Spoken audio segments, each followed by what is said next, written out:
The story begins with the words of a huge dragon who tells a little girl that if she came here without even knowing what kind of place this mountain is, then let her blame her own stupidity. He guarantees the little girl that she will go to hell right now.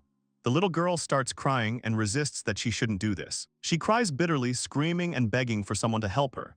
Her short hair is sticking right in her face. Then suddenly someone comes and stands in front of the girl. This man has a little dragon sitting on his shoulder and smiling as widely as his master. The man begins to apologize to the dragon for his impertinence. The man explains that the baby got to this mountain by mistake, so he shouldn't be so hostile. He smiles broadly and asks the dragon if they have an agreement. Behind them, a girl looks at them in surprise. Then the dragon screams in rage that then he will send him to hell with her and begins to collect a fireball in his mouth. The girl starts screaming in fear again, and the man seriously tells the dragon not to scare an innocent baby like that. The man literally jumps and gives a blow to the dragon's head with his bare hands, asking if he doesn't feel sorry for her. At this time, at the foot of the mountain, a girl screams and looks for some kind of Shiena. She is an elf and wonders where the girl has gone. Then someone calls her, calling her Sarona. Yuyuna and Luluna approach her. The girl asks them if they have found the girl. One says that this is not the road that a little girl could walk all the way to the mountain. The other says that most likely she went to another place. Sarona begins to speak with regret, if she hadn't told Shiena that time, but before she finishes, one calms her down. And the other asks if she's really talking about the fact that the girl admires Sarona and wants to become a defender. Sarona recalls that she then replied to Shiena that it was impossible. Then the girl promised to prove that she could defeat the dragon. Sarona sighs, she wasn't joking and went up the mountain. The guy looks warily at the hill. He says there are a lot of strong monsters there. The girl replies that he is right and you can say goodbye to your life if you go there. Her friend hopes it's just a mistake, that someone saw her running up the mountain. The guy runs away and says that he will look again in the west. The other says that then she will go east. Sarona, looking at the mountain, stays in place and prays that Shiena will be careful. At this time on the mountain, the little girl calms down after bitter tears and looking at the defeated dragon, does not understand how the man put the monster down with one blow. He turns to her and asks if the girl is okay, if the dragon has injured her. The little dragon on her shoulder is looking at her with the same smile. Shiena asks in a trembling voice if the man has won. He replies that the guy just knocked out the dragon. He asks her if the girl can get up. The man gives the girl his hand. She holds on and stands up, asking if it was magic. The guy replies that he can't use magic. The little girl starts to stutter and object. In a panic, she quickly begins to say that this dragon is extremely strong. It is an S-rank monster. Does the guy not know about this? The girl assures that she is not lying, telling her name. She says that she has heard that even if many elves unite, they will not be able to defeat the monster. The man awkwardly asks if this is true. The guy asks that her name is Shiena. He thinks her ears are pointed because she's an elf. The man says his name is Vazu. The guy turned out to be a human being. He tells Shiena that he is glad to meet her. The hero takes her to the base of the mountain. Shiena says that even though he is human and can't even use magic, he was able to defeat this monster in an instant. She began to assume that. The man stared at her. The girl seriously claimed that Vasu's brother was really very strong. He is touched by what innocent eyes she has. The guy thanks Shiena. She asks him if Vasu's brother really lives on this mountain. He replies that this was not part of his plans, but then somehow it turned out by itself. She asks him again.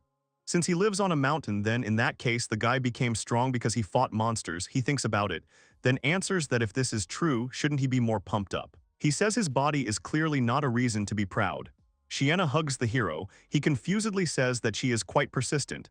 At that moment, he does not have time to finish the sentence. Then an arrow flies towards him from afar, which he easily catches. The man says that a little more and the arrow would have grazed his companion. Then he asks Male, his dragon, if she is injured.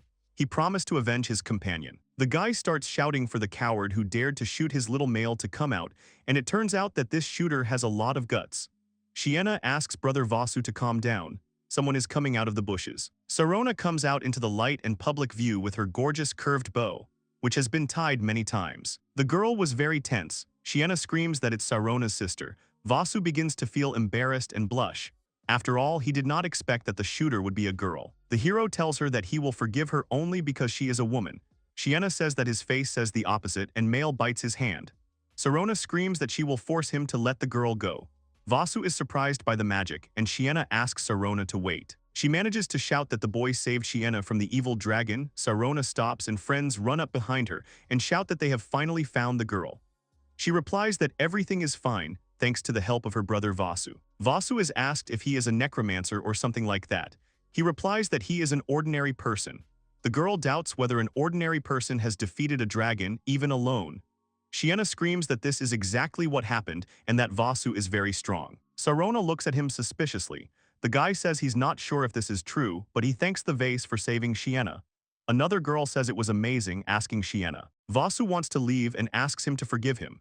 The two panic and ask if he is seriously going to return to that mountain. He replies that this is now like his home after all. They shout at him that he's lying down there. The elf guy offers to escort the man to their village.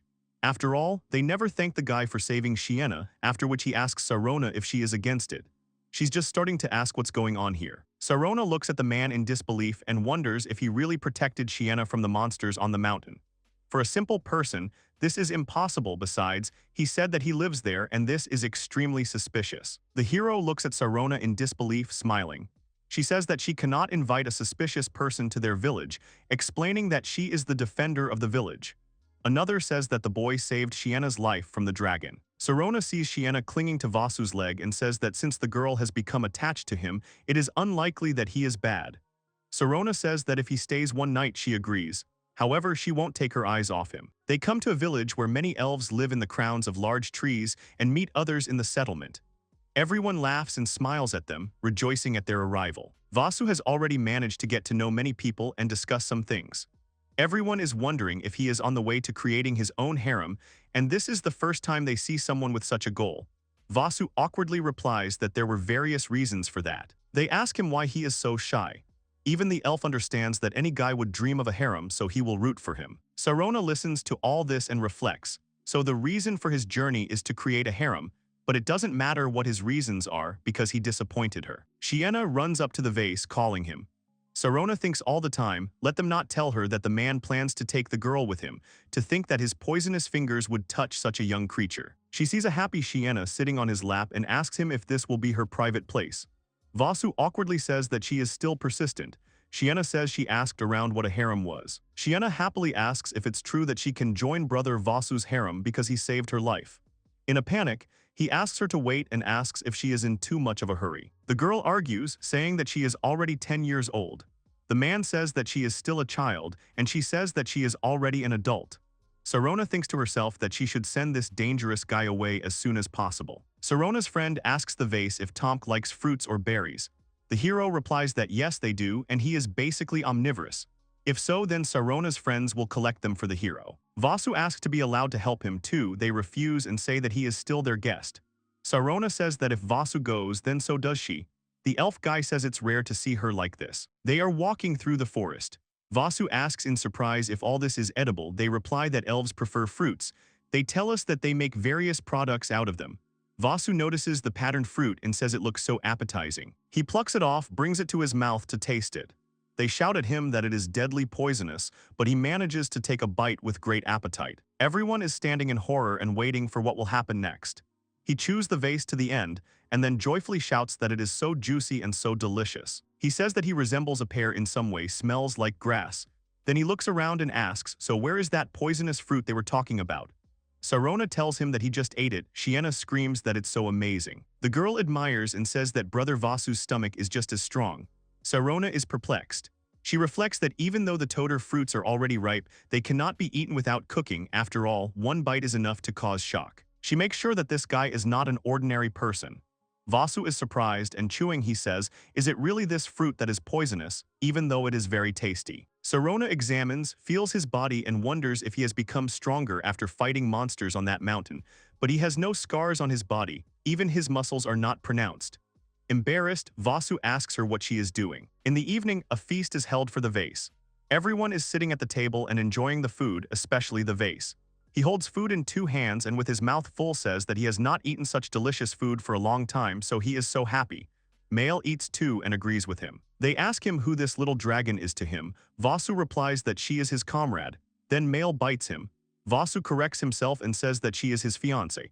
They ask him if his harem even includes a dragon. The elf guy asks the interlocutor not to be surprised. He even ate a blue toter fruit. The elf is surprised and says that it is strange that he is still alive. The third one says that, however, he is so strange that he is even interesting. Sarona begins to say that perhaps he is a dragon disguising himself as a human. Everyone looks at her in shock and silence. In a moment, she was laughed at and laughed loudly, asking if she was joking, speaking of which it's pretty rude. In dismay, Sarona convinces that she seriously assumed such an outcome. Vasu says with a grin, if he's as cool as a dragon, maybe his life could be different. Sarona looks sadly at the guy and asks herself why the hero's eyes are always so clear. It makes her, the one who still suspected him, look extremely stupid. Late at night, Vasu is lying down. A girl comes to him and thinks it's good that he's fast asleep. She thinks it's now or never. Saren reflects that he should have a guild card with him, and if not, this will be a reason for her to force him to leave the village at first light. Vasu feels someone's presence. The girl rummages through his things and takes out a card. Sarona realizes with horror and anger that she cannot see his status. It takes a drop of blood, but at least she can confirm his identity. Sitting on her lap, she reads that his name is Vasu and he is 16 years old. She sees something and is surprised. Then he looks at Vasu sleeping sweetly and realizes that when she looks at him like that, he really doesn't look like a bad person at all, but she will tell everyone tomorrow anyway. Morning is coming. Vasu wakes up. He yawns and stretches, saying that he slept very, very soundly. He comes out and says that the morning in the elven village is quite quiet. Have the others not woken up yet? Then he noticed some movement from below. The hero sees someone's silhouette in front of him. He wonders what's wrong with this guy. His ears seem to be pointed, so he's probably an elf too, but why is he wearing this black robe? The man says it's suspicious. He asks Male if she agrees. His companion agrees with this statement, then he offers to follow him. At this time, Sarona is swimming in the lake. She realizes that it's worth coming back soon. Vasu is most likely already awake. Then she sees that someone is rustling nearby. A vase abruptly comes out of the bushes and looks at her, and Sarona does not immediately understand what is happening. She screams sharply and Vasu's nose is bleeding profusely. He begins to explain that he was passing by here, and Sarona immediately starts using magic, causing the wind to bring chaos. The wind tore his clothes. The girl covers herself with a canvas and, stammering, asks him for forgiveness that everything turned out this way, and then resents why she should apologize to him for anything at all. She asks if he thinks it strange why only his clothes were torn to pieces by wind magic. Vasu sits and explains that before that he was consumed by fire once, and the result was the same. She does not understand and asks why he is unharmed. Sarona gives him clothes and asks her to forgive him if they don't fit, because they belong to her father. Vasu asks if she's sure it's okay for him to wear something like that. She replies that her father doesn't need it anymore after all. Vasu asks if this is an important thing for her. She replies that it is, but it's better than watching him all the time without clothes. As a result, they sit awkwardly on a log looking down at the floor. She turns to Vasu and says that she knows his true form. Vasu looks at her questioningly. Sarona continues that he is most likely a criminal. The girl asks to forgive her because she looked at his guild card and it has not been updated for 2 years. Sarona says that, in other words, something happened to him 2 years ago and the guy ran away for the whole time. Vasu tensed at this argument. She continues to lay out her assumption.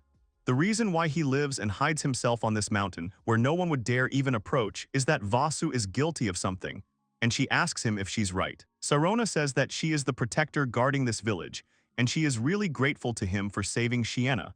But the girl cannot allow a suspicious person to stay in the village forever. Sarona guiltily explains to the hero that this is her mission, so she asks her to understand. Vasu replies that everything is fine, but she was wrong about one thing: the man is not a criminal. Sarona tries to find out something, but Vasu interrupts her and says that if possible, he doesn't want to remember anything about what happened 2 years ago. The girl looks at him piteously and addresses him by name, but the man thanks Sarona for letting him stay. Vasu stands up, followed by Sarona. The guy calls Male with him and goes off into the distance, asking the girl to send greetings from him to the rest of the village. And he turns around with a smile and says he hopes he can meet someone as beautiful as Sarona. She is surprised by his words and begins to sob and suffer a little, hiding her gaze, looks after him and says that she sincerely feels sorry for him. A little later, Vasu sits in the middle of the road and sighs. He says it was too sensual for him. Male says something to him and he thanks his fiancée for trying to cheer him up. Vasu says that because of his life on the mountain, he can't communicate properly now. If only a man could tell Sarona everything properly, maybe they could be together then. The hero introduces her and says that, of course, he wants to know more about her, about the beautiful Sarona. He remembers the situation at the lake. Male immediately starts biting, and he shouts that he didn't mean it and calls himself a bad person several times. Then he hears a familiar voice calling his name. He turns and sees two elves running towards him. The man exclaims joyfully that it is Luluna and Yuyuna. They're screaming that they've finally found the guy. Vasu says he's so happy to think they liked the guy so much that the elves were chasing him. She says that's not the case. The hero is surprised that this is not the reason. He asks, they tell him shouting that everything is bad because Gazun's boyfriend has returned. Vasu looks at them in disbelief, not understanding who this Gazuna is. The girl explains to him that he fought with Sarona for the highest place among the defenders in the past and just disappeared a few years ago. She says that now he has returned with terrifying power. Vasu asks if he is accidentally wearing a black robe. He is told that he is. Does he really know him? The girl cries and says that if everything is left as it is, their village will be destroyed, so she asks him no, begs him. She says that, to be honest, she still doesn't believe Shiena's story about how Vasu defeated the dragon. But if he can help, then she begs him to save Sarona. At this time, there is a big commotion in the village. Everyone is in a panic. The elder demands an answer from Gazuna. Why is he doing this? Can he proudly call himself an elf after such a thing? Gazuna rudely tells him to shut up, calling him a pathetic old man. Gazuna holds a dark ball in her hands and shouts, addressing it to Sarona, that today they will solve their dispute. He shouts that a fight is starting with him, calling himself great. Sarona stands with a long blade protecting the elder. Vasu and the others hear a loud noise. He asks what kind of noise it is. The girl screams at everyone to hurry up and run somewhere safe. The elf guy starts talking about what he heard about this sphere that Gazuna found. The guy begins to tell he has heard that the black sphere, which is in the hands of Gazun, gives the power to control several hundred monsters. And if this rumor is true, this rumble is most likely.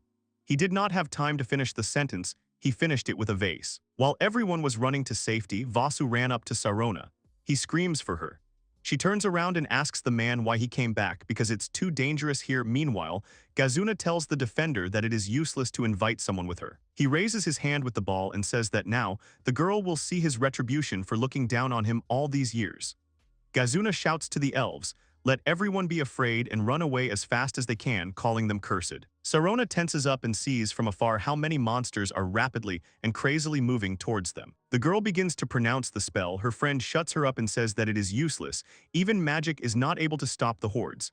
The elf guy tells Vaz that they have to run. Vasu is calm, replies that he does not fully understand the situation. Vasu clarifies in short that Guy Gazuna wants to fight Sarona to prove which one of them is better for the position of defender of the elves. They tell him that it is, but there is no time for it now.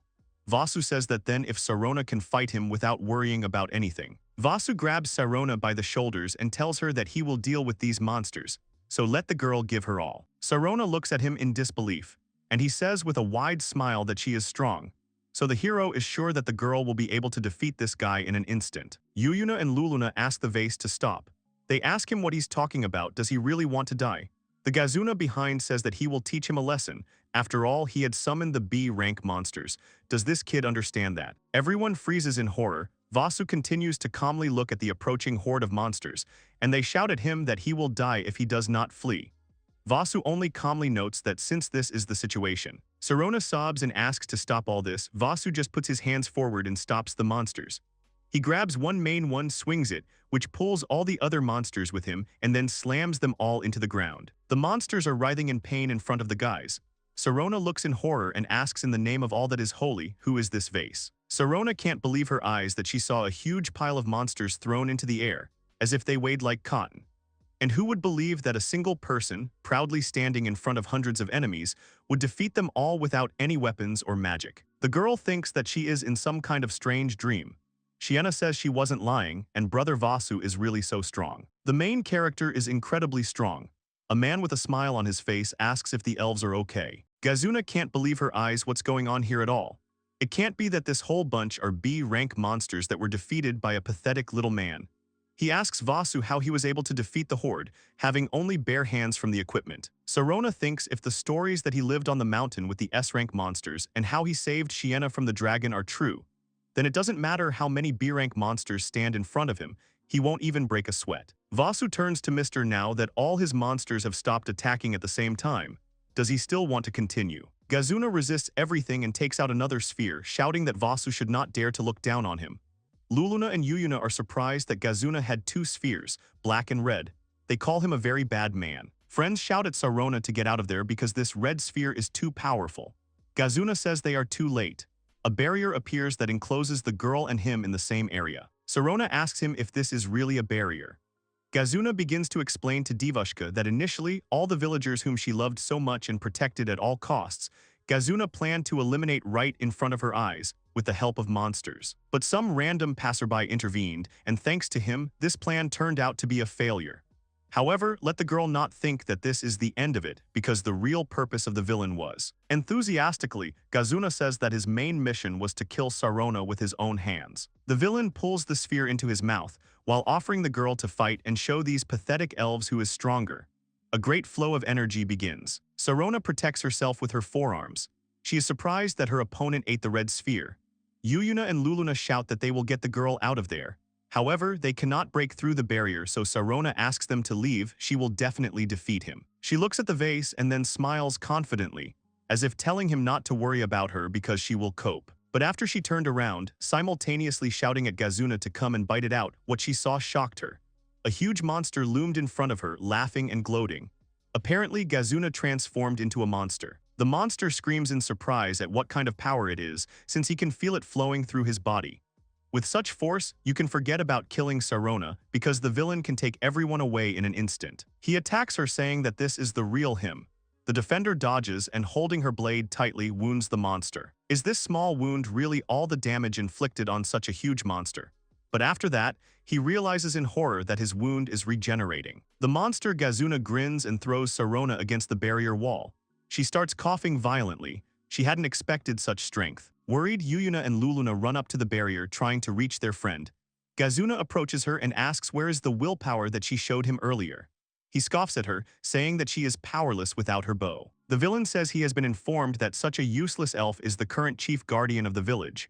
What nonsense! Suddenly, he grabs her and lifts her up. The monster bared its teeth, showing her its entire deep mouth. He says it's even good that she was a defender, because the dead body of the girl will be proof for the unfortunate villagers whom she has been protecting all this time. At this time, the vase tries to break through the barrier using light taps. After that, with one blow of his fist, he destroys the entire barrier in an instant. Everyone looks at him and his fist in shock, including Gazuna. Vazu apologizes and says he thought it would be stronger. Sarona sighs with relief, and Gazuna resentfully asks him to stop already. He asks the hero if he is even human, and Vazu calls him a brute. He holds out the vase and shows his ID, saying that he is currently at least 88% human. The hero is walking towards Sarona. Gazuna shouts at him to stay away, threatening him with a Sarona. He asks him if he cares what the monster might do to her. Vazu says that taking hostages is a dirty trick. Gazuna continues to shout at him to stay away. Vazu orders him to take his hands off Sarona. The monster says that then he should not come if he wants him to let her go. Gazuna orders him not to pry into their racial problems because he is not even an elf and he has no reason to interfere. He replies that, of course, there is a reason, and she is a girl. Because Sarona charmed the main character to the end, and of course, he doesn't want her to die. The defender widens her eyes in surprise. He punches the huge monster with such force that it flies very far away. Vazu turns his gaze to Sarona. The girl anxiously calls the vase. The hero kneels down, asking the defender if she is okay. The girl answers in the affirmative. Afterwards, feeling awkward, she thanks her hero. The vase turns red. The hero smiles broadly, but Sarona upsets him, saying that she is happy for him and his feelings, but she swore to her late parents to protect the village for them, which is why she is sorry and she cannot reciprocate. Friends run up to them. Vazu laughs gaily and says that, of course, it will be burdensome for her, because he confessed out of the blue. In the end, he asks her to forget about it. He sighs sadly and says that he will continue the journey. A Gazuna flies up here. Sarona, seeing the approaching enemy, warns the vase. The monster slammed him into a tree. The hero says that it really surprises him that Gazuna is still alive. He is outraged. Did the man really think that he could defeat him? After all, he is only a man, so he will get him out of the way. Suddenly, an arrow flew in. Sarona fired the gun. Gazua falls, and the defender and Vazu look at each other for a long time. He couldn't believe it, that he was saved by a girl and even more so by Sarona. The main character runs away from them in an instant, and the girls do not understand where he is going. The elf guy says that it looks like the guy really liked Sarona. In the dead of night, Sarona sits on a platform attached to a tree. She looks at the stars and exhales, but suddenly someone screams for her. It turned out to be Yuyuna, Sarona's friend. She says she found something in that place. Could it be? The guild card is a vase. Sarona says that it must be hard for him in the sense that without her, he will not be able to prove that he is an adventurer. Yuyuna tells her that even if she wants to bring her back, she has no idea where the guy is now. Sarona asks her friend if she can keep the card, but he has to come back for it. She agrees, they wish each other a good night. Sarona walks through the forest and finds the place of the battle.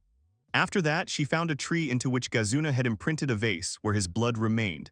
She thought to herself that the adventurer's card would activate upon contact with the owner's blood. Sarona is taking blood. She remembers what Vasu said about being at least 88% human and then wonders what he meant when he said that. Suddenly, a bright light appears from the card. Someone is yelling at her in displeasure at what she is doing, and Sarona's interlocutor is worried that she activates it.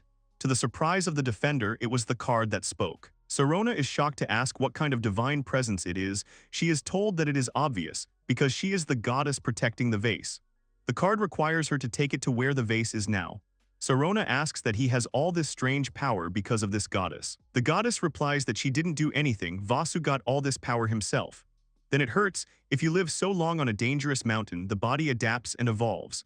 Sarona asks why Vasu had to live on this terrible mountain in the first place. The goddess begins to remember. Sarona asks the card to explain to her. The card asks why on earth she should explain something to a strange girl. The defender says it's because she wants to know more about the vase, and she just can't forget. How sad his face was at the moment when he said that he did not want to remember the past. The unknown woman asks if she wants a lot because she recently rejected the vase. Sarona screams that she did not reject him. The map says that Vasu's past is a rather delicate matter, so you can't just tell it like that. Sarona puts her hand to her forehead, then she asks how she feels about it. Sarona then says that if she doesn't tell her about Vasu's past, she will throw away the guild card right now. She calls Sarona a demon, unless proud elves would do such a thing. She answers her sharply not to implicate her race. The card eventually agrees and asks the girl not to tell anyone about it, even the vase itself. Sarona agrees to such conditions. The unknown goddess says it's good and she says that she will show the young elf a dream that she saw about the main character's past. The dream was about what happened to Vasu 2 years ago. The story begins with the hometown of Vasu, the royal capital of Iskoa. It was a huge city with a huge castle in the center and houses surrounding it. A couple is sitting under a tree. The young man asks if the girl is sure that he is exactly what she needs. She screams that she has already said that she doesn't need anyone else but him. That's why when they both turn 15, Arya asks to marry her. She awkwardly asks him if Vasu is going to reject her offer. He replies that this is not the case, he is very happy. The boy proposes to her to get married, they look at each other with great love. However, someone is strongly against it. A girl with dark hair gathered in ponytails asks him if he is seriously going to marry Arya, addressing him as a brother. The action moves into the Vasu family circle. His mom says what a lovely promise that is. The sister screams that she definitely won't accept it. The father says they will hope that he will not forget about it in 2 years. Vasu assures me that he will not forget. The father asks if the son has forgotten that Arya is from the church and will soon be chosen. What will everyone say then? The wife agrees, saying that the boy is not suitable for her in this regard. His sister asks him to listen to his parents. It will not end well for his brother. Her father says that when she is chosen, she will join the journey at the call of the hero. And when that happens, he doubts that the vase will be in her thoughts in the first place. The boy assures that everything is fine because he believes in his promise with Arya. However, a year later, the unknown blesses the hero and his companions, telling them to be careful on their way to conquer the demon lord. Arya, who was chosen as a saint, must go with the hero on a mission to eliminate the lord. A huge crowd is watching the departure of the hero. Among the people looking at a vase, he calls Arya and asks her to take him with her. But here the boy is stopped and grabbed by the chin. He was held by the raised chin by a beautiful hero who was interested in what kind of man he was. Vasu was shocked that it was the hero himself. He asks the young man if he knew that he had to prove his worth before he could go with them. Vasu tells him to shut up and says that he has an important promise with Arya. The hero replies that he doesn't care about the promise. But if he wants to go on a dangerous journey with them, he will check the kid himself. And if he can win. Arya tries to dissuade him, but Vasu doesn't mind. After that, the hero strikes several blows at the young man. The vase loses several times. The hero says that it is even a pity to waste time on it. He says that let the boy become at least a little stronger, and what a problem boy he is. Arya anxiously calls her friend. The hero tells Arya to leave him because he's not worth it. She looks pitifully at the vase lying face down on the floor. At that moment, Vasu decided he will become much stronger. And as time went on, the sister resentfully says that he does nothing but hunt monsters late every day. Therefore, she would not be surprised if it turns out that all the monsters near the capital were killed by his hands. He doesn't pay attention, then the girl turns to him louder. Vasu turns around happily and looks at her. The young man asks Kagin to see if his level has risen. She asks to understand that it doesn't matter how many little things the brother interrupts, the level will not increase. He says that his sister is right. Kagin asks why he's working so hard, and then she says that it's probably because of Arya because it's obvious. Kagin says let him forget about her, who needs her at all. Had he forgotten their promise that Kagin would become his wife in the future, he laughs and says he remembers. Vasu says they're kind of blood relatives, she wants to enlighten. The girl begins to say that in this world it is normal to marry a relative. Vasu says that he has not heard about it, then she proudly offers to get married right now. However, Vasu says he believes in Arya no matter what. Kagin sighs and says that if he has decided so, then so be it. But Arya is on a long journey with the hero, which has been going on for a year. What will he do? Sadly, Kagin asks her brother what he will do if she falls in love with someone else when she returns. Vasu smiles softly. The girl is shocked by such a reaction. She apologizes. The brother replies that everything is fine because he understands what the girl is driving at. Then someone shouts that the brave hero has returned. He and his company have defeated the demon lord and are already approaching. The brother and sister look at their city in surprise. People are happy. Someone says that he has heard about their speedy return to the capital. The other one tells him that there will be a feast today. Vasu wonders if they are coming back and immediately runs away. There is a hero in a big cart under a banner. Kagin shouts that the girl standing next to the hero is Arya. Vasu says that the girl will not be able to see him from there. Then he wonders where the parade is going. Someone answers him that he is not sure, but it seems to the palace. The king says that they did a laudable deed by defeating the demon lord. The hero and his companions, proud of themselves, thank the king with great joy. One Arya was sad. Vasu is quietly calling his beloved. His Majesty is very glad that they have returned safely. He asks what kind of reward the brave men who saved the world from the threat will receive. The hero thanks his king, saying that he is too kind. Then he replies that he has only one wish. He wants to make the Holy Virgin Arya his wife, and he asks his Majesty to bless him for this step. The main character listens to all this with great horror and an empty, soulless look. He thought it was over. Then the hero takes the girl by the hand, turns her beautiful face to himself, takes her by the head and kisses her. Everyone is happy for them and wishes them to be happy together. Kagin gets angry and says that's what she thought. She turns to her brother and wants to say this, but the vase is no longer in place. Vasu ran without looking ahead. Sobbing, he told himself over and over again that this often happens in stories. The young man fell to his knees. He just couldn't stay in the royal capital anymore because there were too many painful memories of Arya in it. Kagin arrives and his mother greets him. She wonders if her brother hasn't returned home yet. Mom replies that she hasn't yet and asks if Arya really came home today. Kagin replies that she is. Afterwards, going into his room. She found a note in his room. She called her mother. The letter read, "One day when Vasu is finally proud of himself, he will definitely return home." The guy doesn't know what to do for this yet, but until then he asks them not to look for him. He asks them to be healthy, and for Arya and the hero, he expresses the hope that the two of them will find their happiness. After that, Vasu just wandered aimlessly around the area and wandered onto that familiar mountain to Sarona. Vasu goes to the mountain top and shivers from the cold. He can barely hold on and says that it's so cold around and he really wants to eat. Vasu no longer has the strength to go on, so he will probably end his journey here. This mountain is known as a place inhabited by the strongest and scariest monsters of the S rank. It is said that even elite corps of knights from large countries will have difficulties with them, but Vasu accidentally wandered into such a terrible place. Even though he was lucky not to encounter any strong S-rank monsters on the way, he was starving badly, so much so that his life was literally on the line. However, this time a dragon flies up to him. The creature begins to warm the man. Vasu barely says that he wants to eat something. The dragon quickly looks for something and gives him some strange thing. Here Vasu's eyes widen sharply in perplexity. He asks himself what it is because his body feels numb. The hero thinks that he is already going to another world. He demands that he discard these thoughts because the main character left the royal capital and got stuck on the mountain not because he wanted to end his journey. He shouts that he does not want to complete the journey.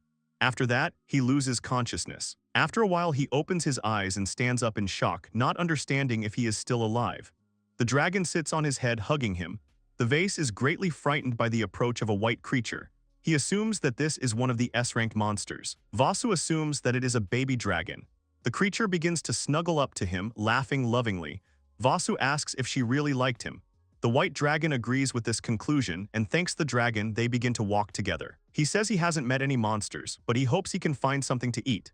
They find mushrooms in search of food. The main character tries and says that they make his tongue slightly numb, but in general it's not so bad. Vasu is happy and shouts that even the bone he found on the way is very tasty.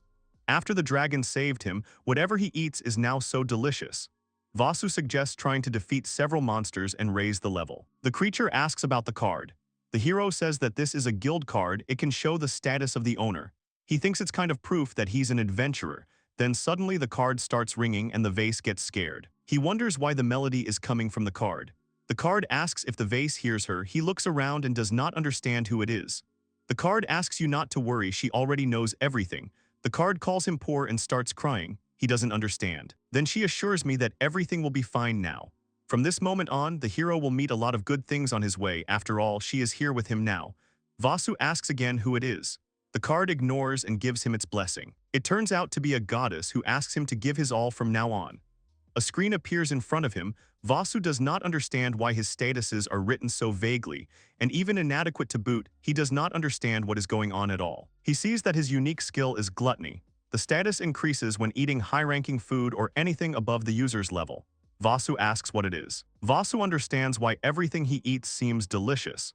If everything is like this, then the hero will eat until he bursts. He starts eating everything that catches his eye. He checks the data. The card calls the vase. The hero happily realizes that this is a goddess. She asks him how strong he plans to become. Vasu doesn't know what to say. The hero replies that he himself does not know for sure why his body has become like this. The goddess says that if he continues to use the glutton, he will be able to become even stronger than the goddess herself. Vasu is surprised by this statement. Vasu says that he has not fought any monsters since then. The goddess explains that this is all because the monsters are afraid to attack because of the aura that constantly emanates from the hero. He is covered by a huge shadow, which calls a certain male in a terrible voice. A huge and terrifying dragon asks male in a menacing voice who this man is next to her. Vasu gets scared. The monster asks what this man has forgotten on the mountain, so let him disappear, otherwise he will have to deal with the Dragon King Ragnar. Vasu has never heard of it, but the monster looks powerful. The dragon takes male, addresses her, and asks her to be a good girl. The hero demands that the dragon let him go because he saved his life earlier. But the monster does not pay attention to the words. He threatening tells him to take his paws off the dragon, after which he grabs the dragon by the tail, swings it, and throws it up. The dragon falls to the ground in shock. Vasu asks male if he is okay. The dragon, horrified, realizes that a simple man has thrown it so easily. Vasu is shocked himself. The monster fell into a stupor even more from the fact that he did it unintentionally. The action moves into a huge palace on top of a mountain. The dragon talks awkwardly. Male is his only daughter. People say that children should travel a lot. Male seems to want to see the outside world too. Besides Male's dad, her mom was also in the room. She says that her husband was very worried, so he decided to keep an eye on Male from a distance so that she would not find out. Vasu says he never would have thought that dragons would look so much like humans. Vasu asks him if this is really his castle. He says that it is, and that it seems that Vasu does not have a place that he could call home. My mother says she is very interested in why guys can become friends just by waving their fists. She also says that Vasu can use this lock as long as he wants. My father says that the vase is really amazing, even its flame did not scratch it at all. She asks if he is definitely human, and he replies that he is 88%. The dragon clarifies he is a hero. Shouldn't Vaz go on a journey with his companions? The monster asks him why with such great strength he did not go to defeat the demon lord. Vasu replies that it's a long story. Vasu, listening to all this, thinks only of Arya's happy baby face and the subsequent kiss of Arya and the hero. He clenches his fist. He confidently tells the Dragon Lord and his wife that all he wants is a faithful friend. If he has someone who supports him wholeheartedly, then maybe he will return to the place where he grew up. A place filled with many memories, to the royal capital. But right now he is too scared, too confused and pathetic. Even thinking about approaching this place, he starts to tremble. But if he has a precious friend that Vasu can rely on, then even if he meets the hero and Arya again, there will be no disappointments or sadness.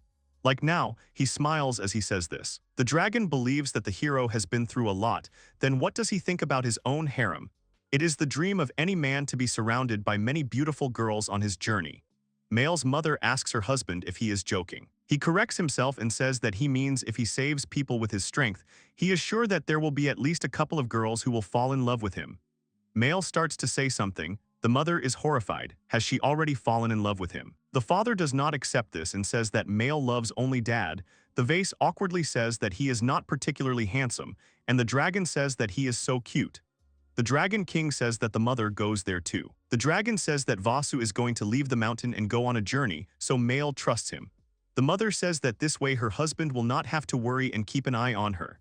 They ask to protect their only daughter to help people in need. If he uses all his strength to protect people, then he will definitely have friends. Friends who will love him with every fiber of their being. The goddess says that this is the whole story of the protagonist's past. Now Sarona understands the vase a little better. She is horrified to say that she actually acted so cruelly. When a childhood friend is stolen right in front of your eyes, she can't even imagine how much it hurt. The defender said such cruel words, rejected and trampled on his sincere feelings, and even in front of a bunch of people, as if it was a public, shameful execution. The goddess agrees and says that it was difficult for her to restrain herself. Sarona, disappointed, tells the unknown goddess that she really wants to go with Vasu too. But the goddess calls her by name. The girl says that she promised her late parents to protect this forest. The goddess tells her not to worry about it. Sarona senses someone's presence and turns around. She sees Yuyun and Luluna approaching her. Her friend says she was a little weird, so they came to check on her.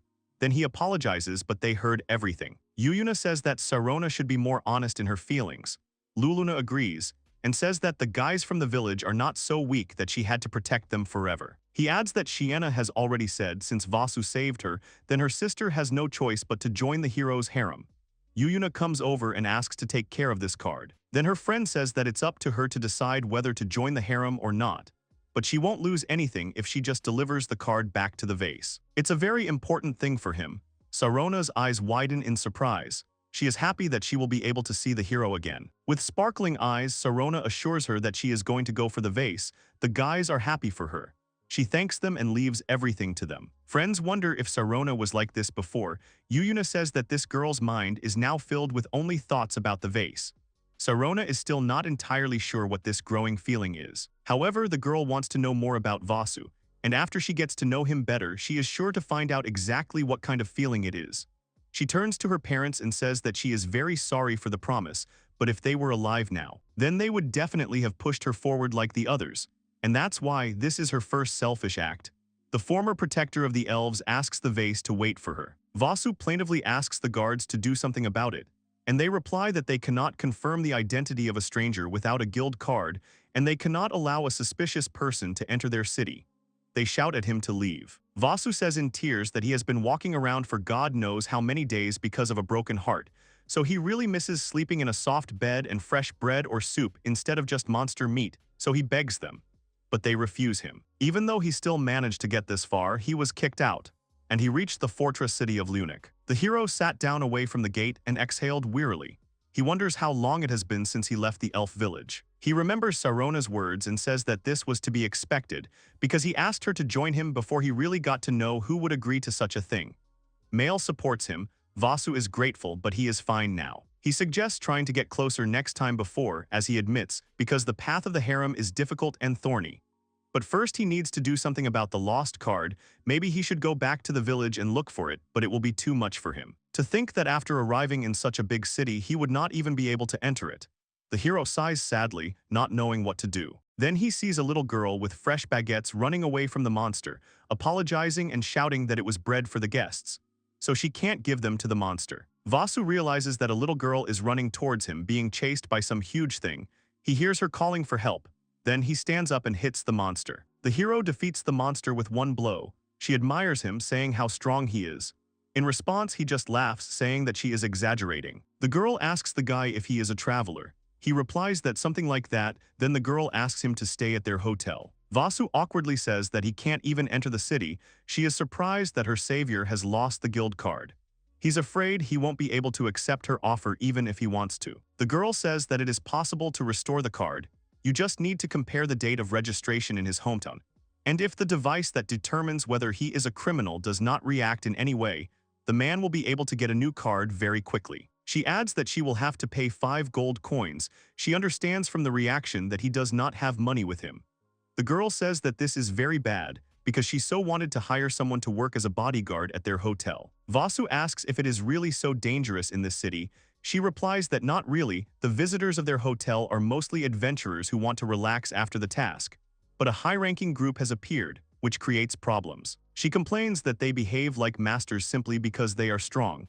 Vasu asks if she wants him to help her. She says that she will do everything to persuade her father.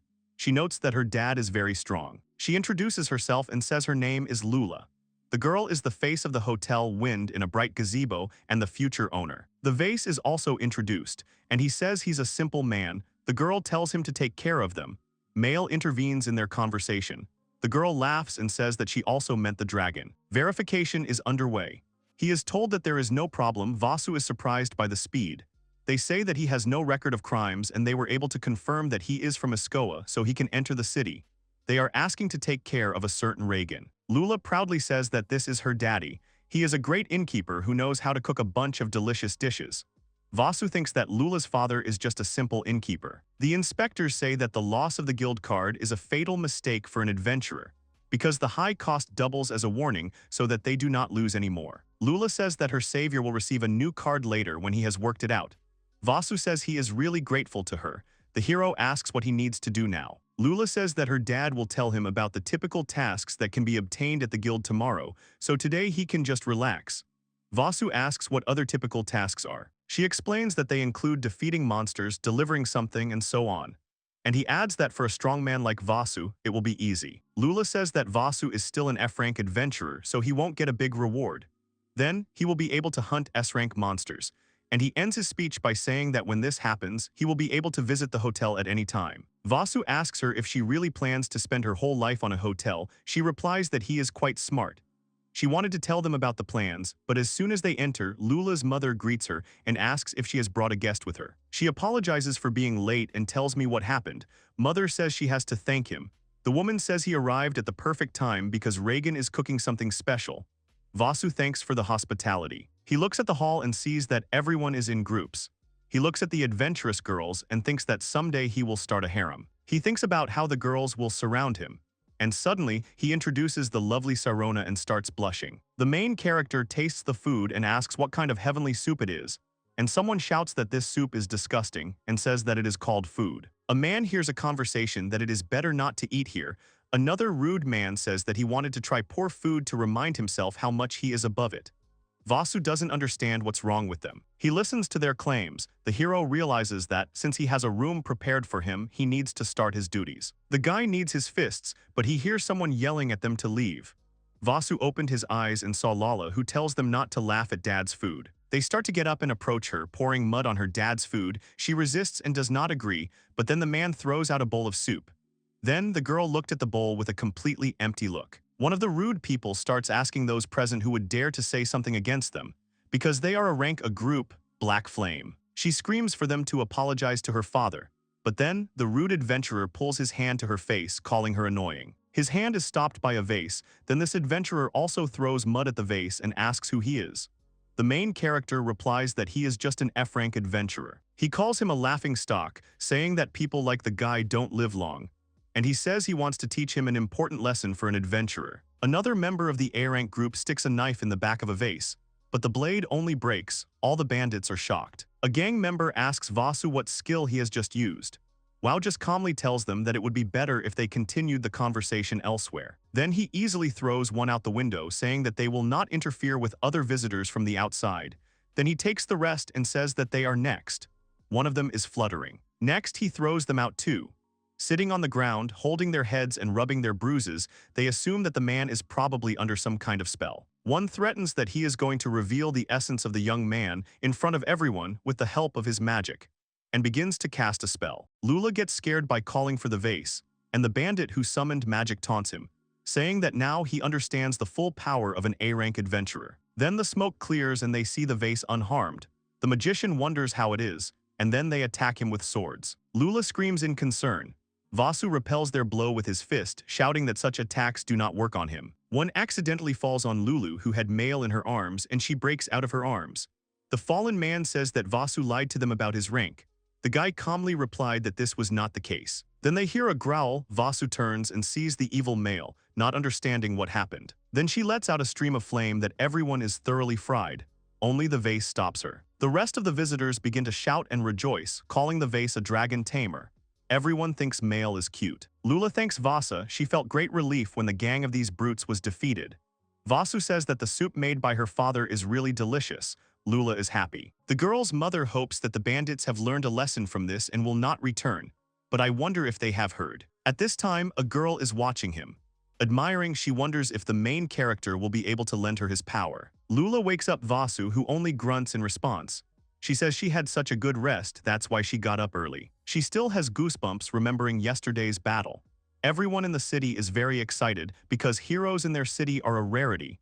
Everyone wants to see this valiant person. Of course, this is not about him.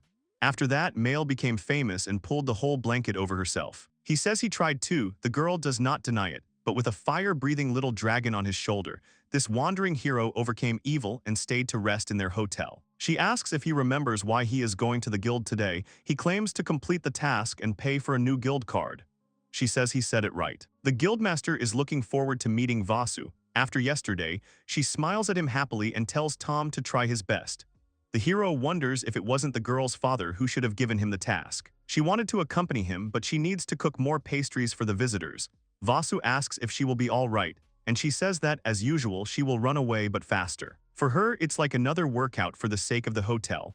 And then he says that instead of Lula, someone else will accompany the vase. Someone clicks the lock and apologizes for the intrusion. A woman enters the room. She says she is glad to meet someone like Vasu. Then she says her name is Emma. The girl is a receptionist at the Adventurers Guild. She comes up close and says that the guildmaster wants to meet him personally, so he needs to change his clothes, saying that it will help him in this. Despite his refusals, she pulls off his clothes, handing him new, clean, and fresh clothes. On the way, she constantly talks about her husband. He was very excited when he saw the flames being released by this little dragon. Then they approach the Adventurers Guild of Lunic City. The guild building was a huge mansion. They enter the building. The girl tells the hero to follow her to the upper floor to the guildmaster's room. Vasu looks around and thinks that there really are a lot of adventurers here. There are even half-humans whom he did not see in the hotel. They climb the stairs and, knocking on the door, enter the office. The main character sees a man standing proudly in front of him and apologizes for the trouble. The man says he was waiting for him. He thanks Vasu for coming to him, and the man introduced himself as Reagan. Vasu turns into a stupor, remembering that this daddy of Lula's is also called Reagan, and the guards trembled at the mere mention of a certain Reagan. He asks him to sit down, and Emma, apologizing, leaves. Reagan says he knows what happened yesterday. The man thanks him from the bottom of his heart for protecting Lulu and Kayla from the wrath of the Black Flame, adding that Lula is his daughter and Kayla is his wife. Vasu does not understand at all. Can such a bald and old man be a relative of cutie Lula? And he is angry that he does not hold back. Reagan says Kayla married him for love and gave birth to his beautiful daughter. Vasu doesn't understand. Even this old man has a kind wife and daughter. Why is he still alone? Vasu asks for a task. He wants to return the guild card as soon as he can. The guildmaster says that he called him not only for this. He tells about the bandits and that there is no one to carry out their task. Further, the owner says that, although the baby dragon, the hero still managed to tame it. He, not understanding what the guildmaster is driving at, asks him.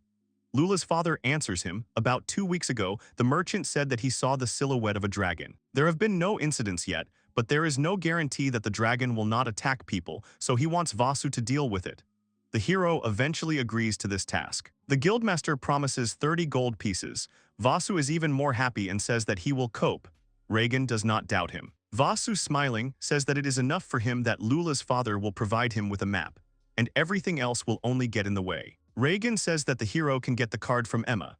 The latter, calling him bald, leaves in the middle of the conversation. Reagan feels that he is uneasy. He is thinking, but after all, his daughter said that he is strong. We can only wait for the report. Vasu goes and says that now that he has received the card, he needs to stock up on food.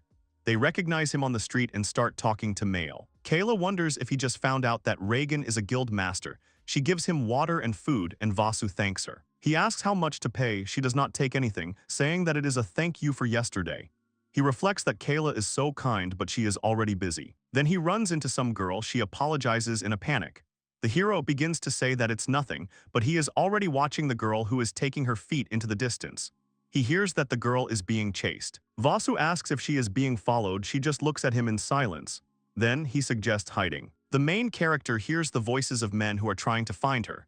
They argue that she has nowhere to go.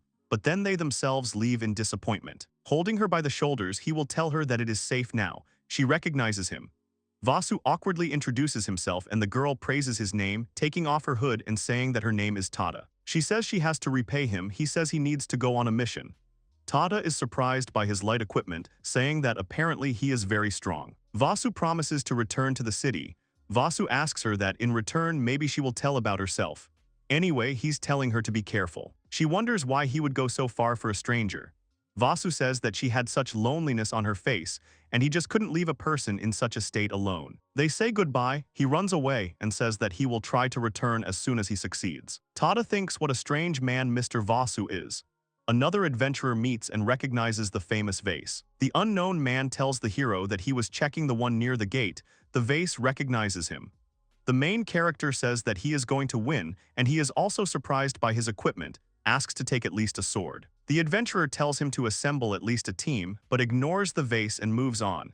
He hopes that he will just come back alive. Vasu walks up to the mountain and looks at the map. He says that according to the story, the dragon should be nearby. He offers to go running, then Male shows tricks with the bag. First it disappears and then it appears. Vasu says he didn't know that she could clean and take things out whenever she wanted, so they could travel light if they didn't have to take care of the luggage. He hugs Male and says that he can no longer live without her. Perhaps she may be the one who will become his future wife. They run to the mountain. Vasu in the process shouts that the world is so vast, and where can the hero find someone who will become his dear friend? He notices the entrance to the cave and goes in. He is looking for a dragon and wants to leave, but then the eyes of the dragon open, which in a rage screams about her husband and promises that she will not return. This is Male's mom. Vasu asks Mrs. Mel not to be angry. She is in front of her daughter, so she must calm down. Vasu asks her if she and her husband had a fight. She screams in rage that this is much more serious. She decided to leave him alone to return to his homeland. If she says about returning to her homeland, then the dragon was born here. She asks if Vasu didn't come here from her husband. He talks about everything. The hero would not have thought that she would be the dragon. He says he'll just go back because she's kind. Male hugs her mother. Vasu sees that she has calmed down and asks why she came here. She starts crying when she was cleaning the house. Ragnar. He found himself another female. Vasu is furious too. He has such a beautiful wife and daughter. The mother asks if he really understands the beauty of dragons. He shouts that if they were human, they would be considered beauties. She says that's why she came home to discuss it with her mom. Vasu asks if they have a chance that they will reconcile for the sake of Male. She says let Ragnar apologize to his wife. Vasu says he has to do it. He asks if she was interested in him personally. She could have misunderstood. She begins to justify that he did it anyway. Who could it be? Vasu realizes that she has no solid evidence. Vasu says that he will bring Ragnar to her and then they will be able to talk. Besides, this will not only calm the townspeople, but also baby Male. If a woman does not want to be alone with her husband, then the hero can be a witness. The main character left Male with her mother. The dragon says that Vasu is really very kind to everyone who will not leave someone in trouble. The vase comes to the castle. Ragnar, lying in the main hall, does not meet him in any way and hides his head. Ragnar begins to panic. Why is he here and where is Male? He briefly tells what happened. The dragon makes excuses and says that this did not happen. Vasu asks what he is going to do. He replies that he will bring her back. Vasu asks if he is going to apologize. He proudly raises his head and says that this is nonsense. Why should a dragon king like him do this? He thinks that it will be enough to tell her to come back. Vasu tries to explain that this is his wife and finds out if he did not cheat on Mel. He says that no, this female is called Carol. She tried to invite him to lunch.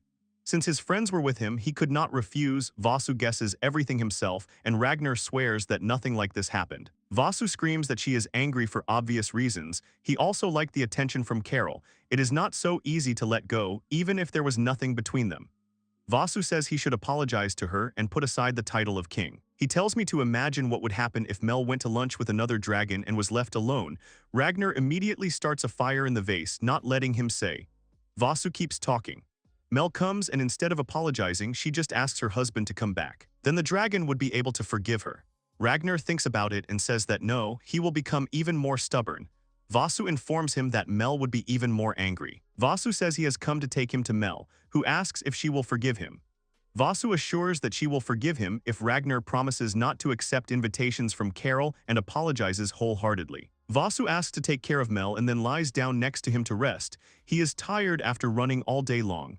Ragnar begs his forgiveness. The dragon asks about the harem. The hero replies that he only has male. The dragon does not understand why such a guy does not have a girlfriend. He replies that it is better not to talk about it, because such speeches hurt him. Then the man sees that Mel is not alone, there is another one. At first he thought it was Carol, but it turned out to be Mel's mother.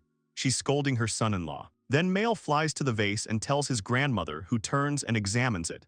The main character is interested that something is wrong with him. She says she can't see the limit of his strength. Mel thanks Mom. She planned for Mel to marry him in the future. The hero exclaims what they are all about. Mel's mother's name is Magil, and she is a former dragon queen. Vasu thinks to himself that Ragnar looks pathetic after apologizing and tries to dissuade them, saying it was a misunderstanding. Mel says that they are not angry, because they knew that they simply did not understand each other.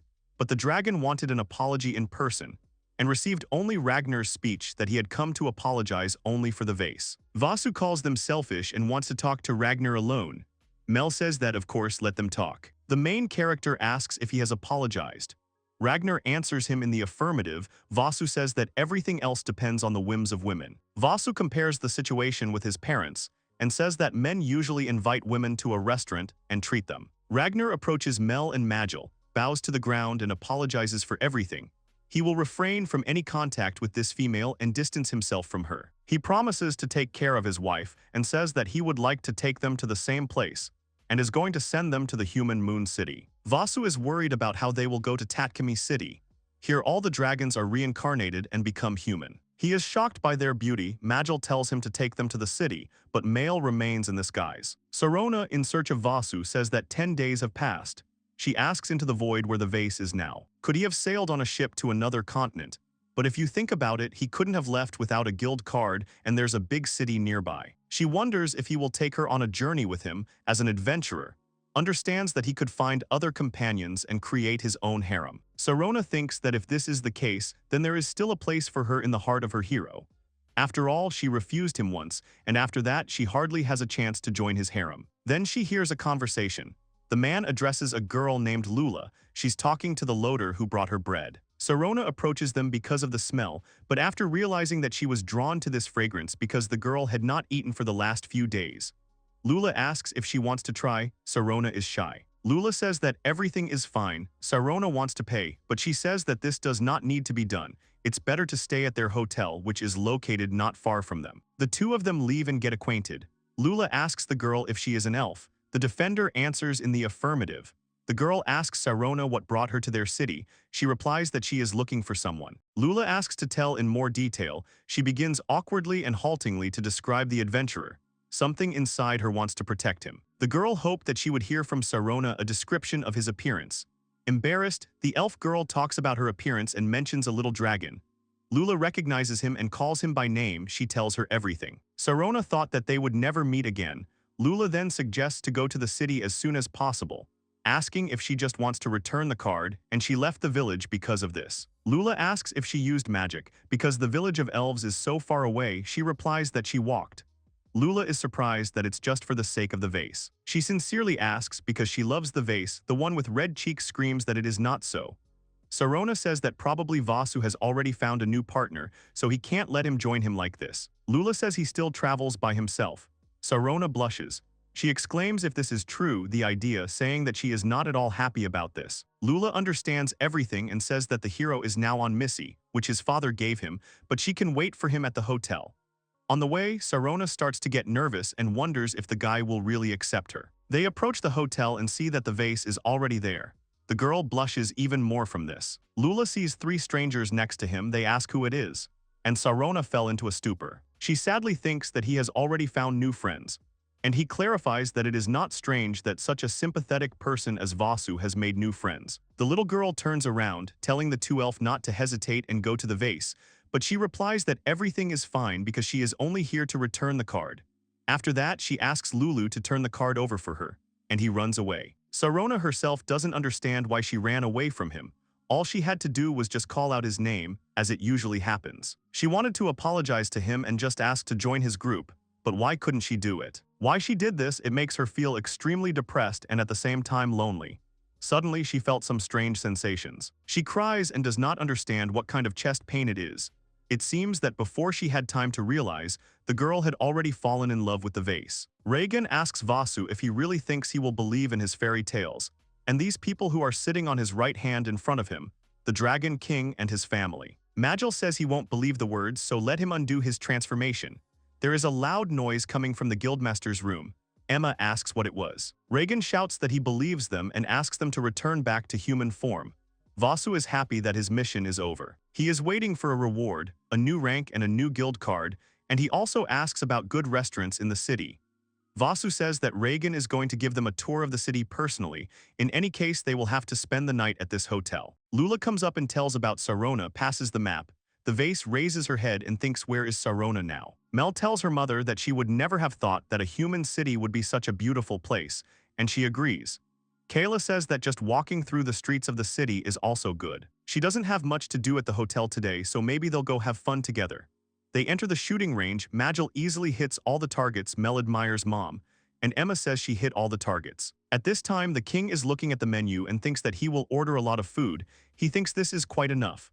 Ragnar asks if he ordered too much. Vasu asks him if he has forgotten that they are dragons. Vasu says that they have to pick up Ragnaru's costume. Let Reagan choose the best clothes that will make Mel's heart melt. He counts on him, and he confidently asks to leave it entirely to him. Vasu wants to leave. The king asks him not to leave. The hero tells him to stop relying on other people's help. This happened only because he angered Mel, then calms him down, saying that everything will be fine. Reagan asks if the same person has already returned his guild card, then let him come to the Adventurers Guild tomorrow morning. He will help him register. The main character awkwardly agrees with this. Vasu thinks that his card has returned to him safely. Even if Sarona has come all this way just to get it back, then why didn't she want to see him again? He says out loud that she really hates him. Suddenly someone is calling him. The goddess asks if he is not glad to meet again. He says that he is glad but asks to tell about Sarona. She is angry that he is talking about her again. She says she doesn't care about him anymore. The goddess asks if he has found new companions while she was away. He says that he has made new friends. The card asks in surprise if he hasn't formed a group with dragons. He explains that it's not like that at all, he's just here as an assistant. The goddess is convinced that Sarona has misunderstood everything. Vasu asks what she just said. She replies that she doesn't take anything into her head. At this time, the family enjoys the meal. Mel eats and says that all the food here is amazing. She can eat it forever. The wife thanks her husband with a big smile, and Magil, wiping her mouth, asks for more of this yummy. Mel says she will forgive him and forget that incident once and for all. He had come all this way to apologize to her, and now she was in such luxury. She adds that it is still not worth drawing conclusions without properly understanding everything. She fell in love with a dragon who wouldn't dare hit on another female dragon, but she let her emotions get the better of her. She says that she is very sorry, but if she finds him with another woman again, she will not forgive him anymore. He hugs her and shouts that he loves her very much. She cries and says that she loves him too. Magil calmly says that the case is closed. The next day, Vasu cries because he was given 5 gold pieces instead of the 30 promised. He asks Emma if she's joking. The guild master told her to deduct 10 gold pieces for organizing a festive evening for the Dragon King and his family, another 10 for food at the hotel, the remaining 5 for food while they live here. Vasu doesn't understand why they decided to go to people without money. The girl asks to accept her condolences, but it's not that bad because his rank rose to C in an instant, which means that he can take tasks with great rewards. He awkwardly thanks her. She says that if his rank rose to A at one time, it would be a surprise. To climb from C to S, you need to take a test, but Vasu is too strong for him. Nevertheless, he returned the card to himself. Let him complete as many tasks as possible. Vasu returns to the hotel. Kayla congratulates him on his return. He awkwardly says that this is not his home. And you reply that everything is fine. He is kind of their bodyguard, so she does not mind. Vasu asks if he can leave mail with Kayla. It seems Reagan is calling him somewhere. She asks why he would entrust her to the neighbors who rented a room next to him. The hero is surprised by this, turns around to look, and when he sees a family of dragons, he replies that Reagan told him they could stay here. He does not understand why then he attributes it to the family of the guests. Mel thanks Vaz for taking care of them yesterday, including future expenses. Magil calls people greedy creatures. Even here they pay for everything. Vasu says that he leaves mail and leaves. She just looked after him sadly. It seems the mother says she does not want Vasu to leave. Mel asks her not to worry. He will not do anything wrong, trying on the situation at the recent scandal. Ragnar is embarrassed, saying that he thought his wife had already forgiven him. Vasu says he will be back soon, so let her be a good girl and wait here. Male looks at him sadly. On the way, Vasu asks what place he wants to show. He asks not to worry. They are not so far from the entertainment district. He talks about all sorts of places where they have fun. Reagan asks if he would mind if he introduced him to a girl or even two so that he could spend the night with them. Reagan tells about the brothel, asks Vasu to wait and not involve him in it, let Ragnar take it with him since he is going to do it.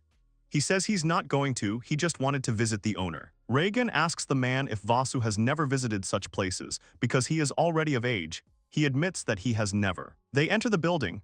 Reagan screams looking for someone. A man greets them and says that they came early. The guildmaster presents the vase.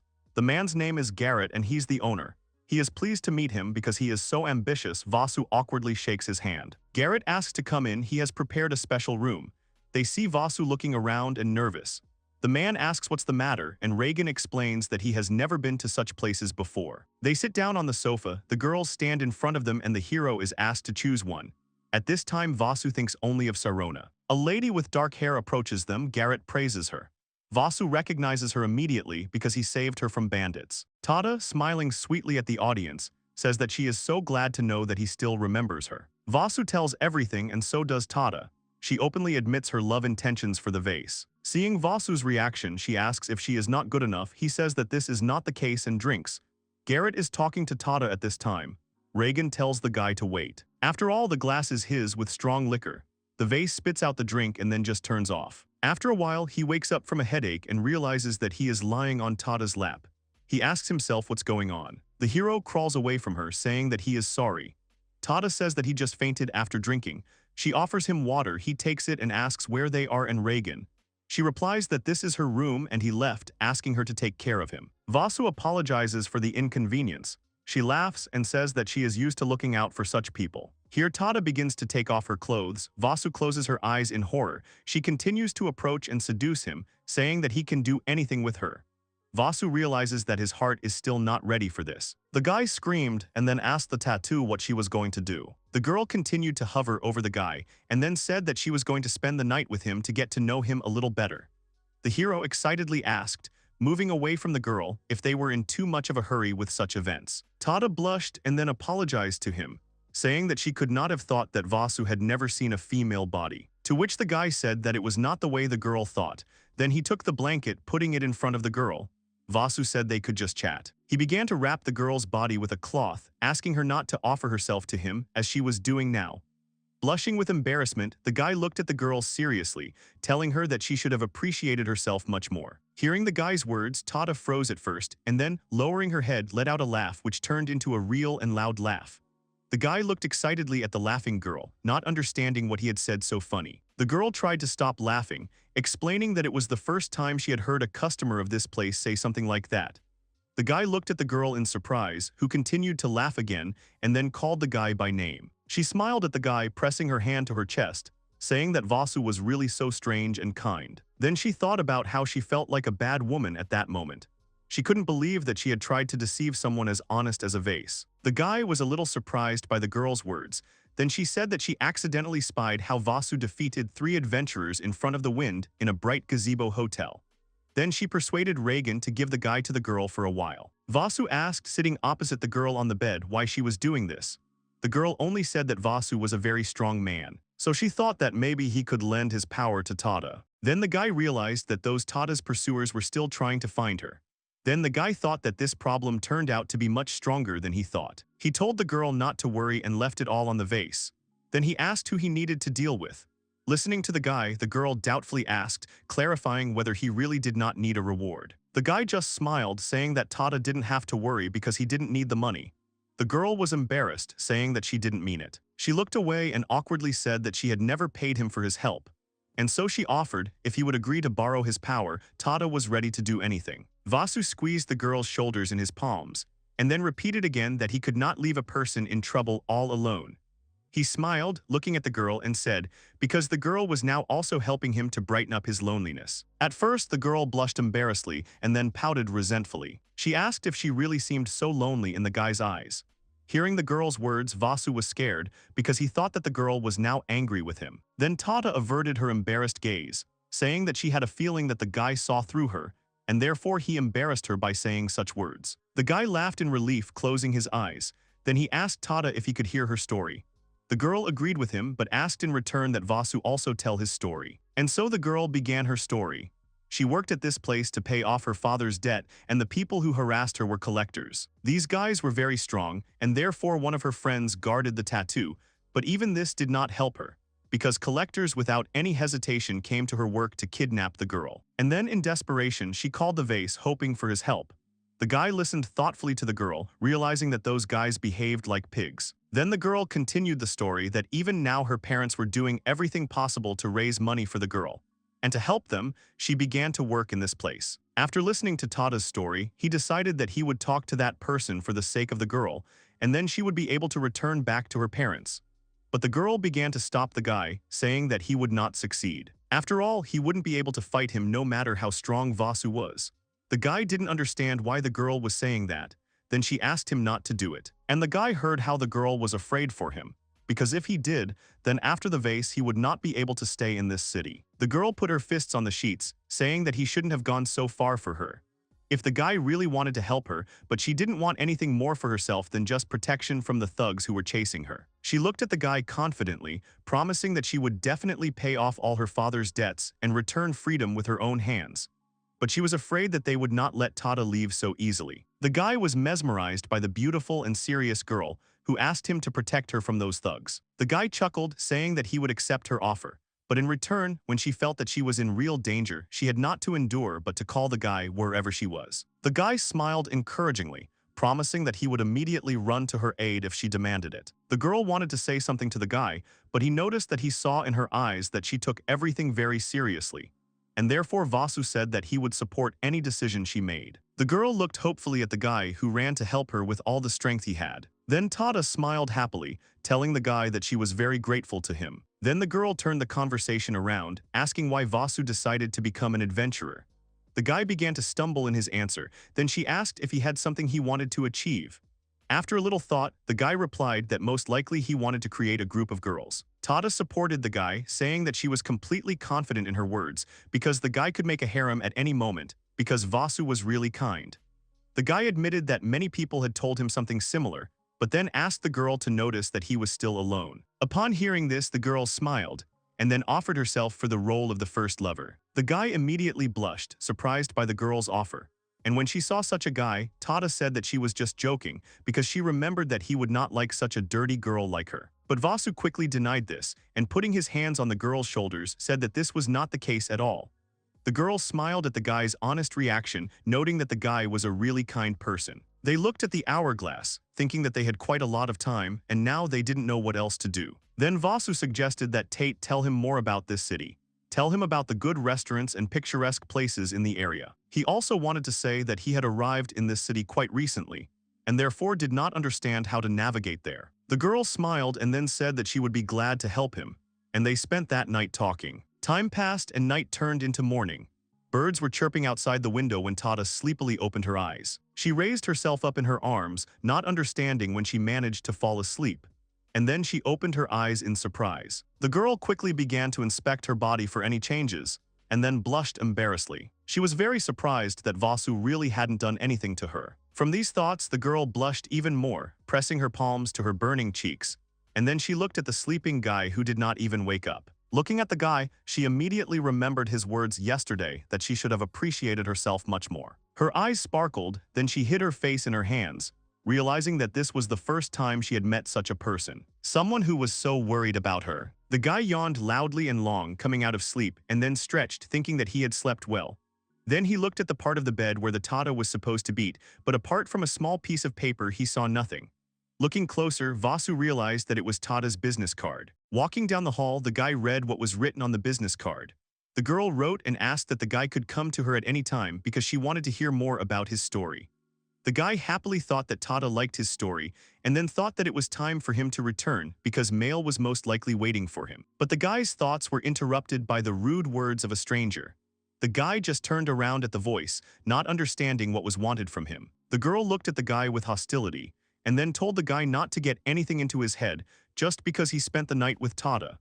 Then the girl said that Tada would never take a guy like Vasu seriously for anything in her life. Then the guy agreed with the girl's evil words, to which she said with displeasure that he at least tried to express denial of her words. Then the girl told the guy never to come to them again, but Vasu apologized to the stranger, saying that he couldn't do it.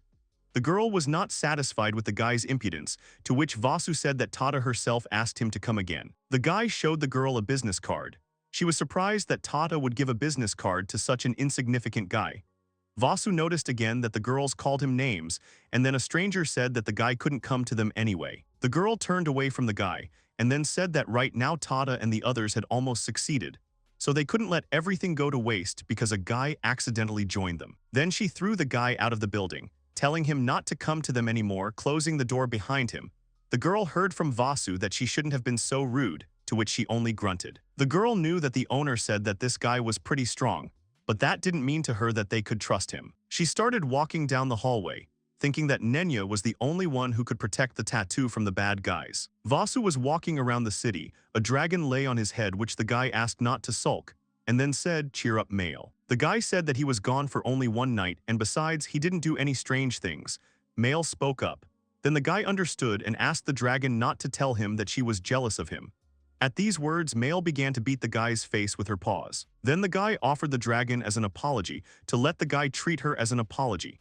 And then he said that Tada had told him about many good places in this city. Then Male attacked the guy again, and he did not understand what he could say, but suddenly a familiar voice called him. The dragon and the guy broke away from the fight, looking away. Tada smiled, surprised at such a coincidence, and then greeted the guy.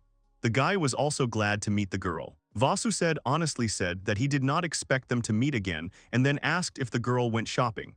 The girl replied that she was following them, and then asked the same question to the vase. The guy hugged the dragon, saying that he was on a date with Male, to which the dragon made a satisfied sound.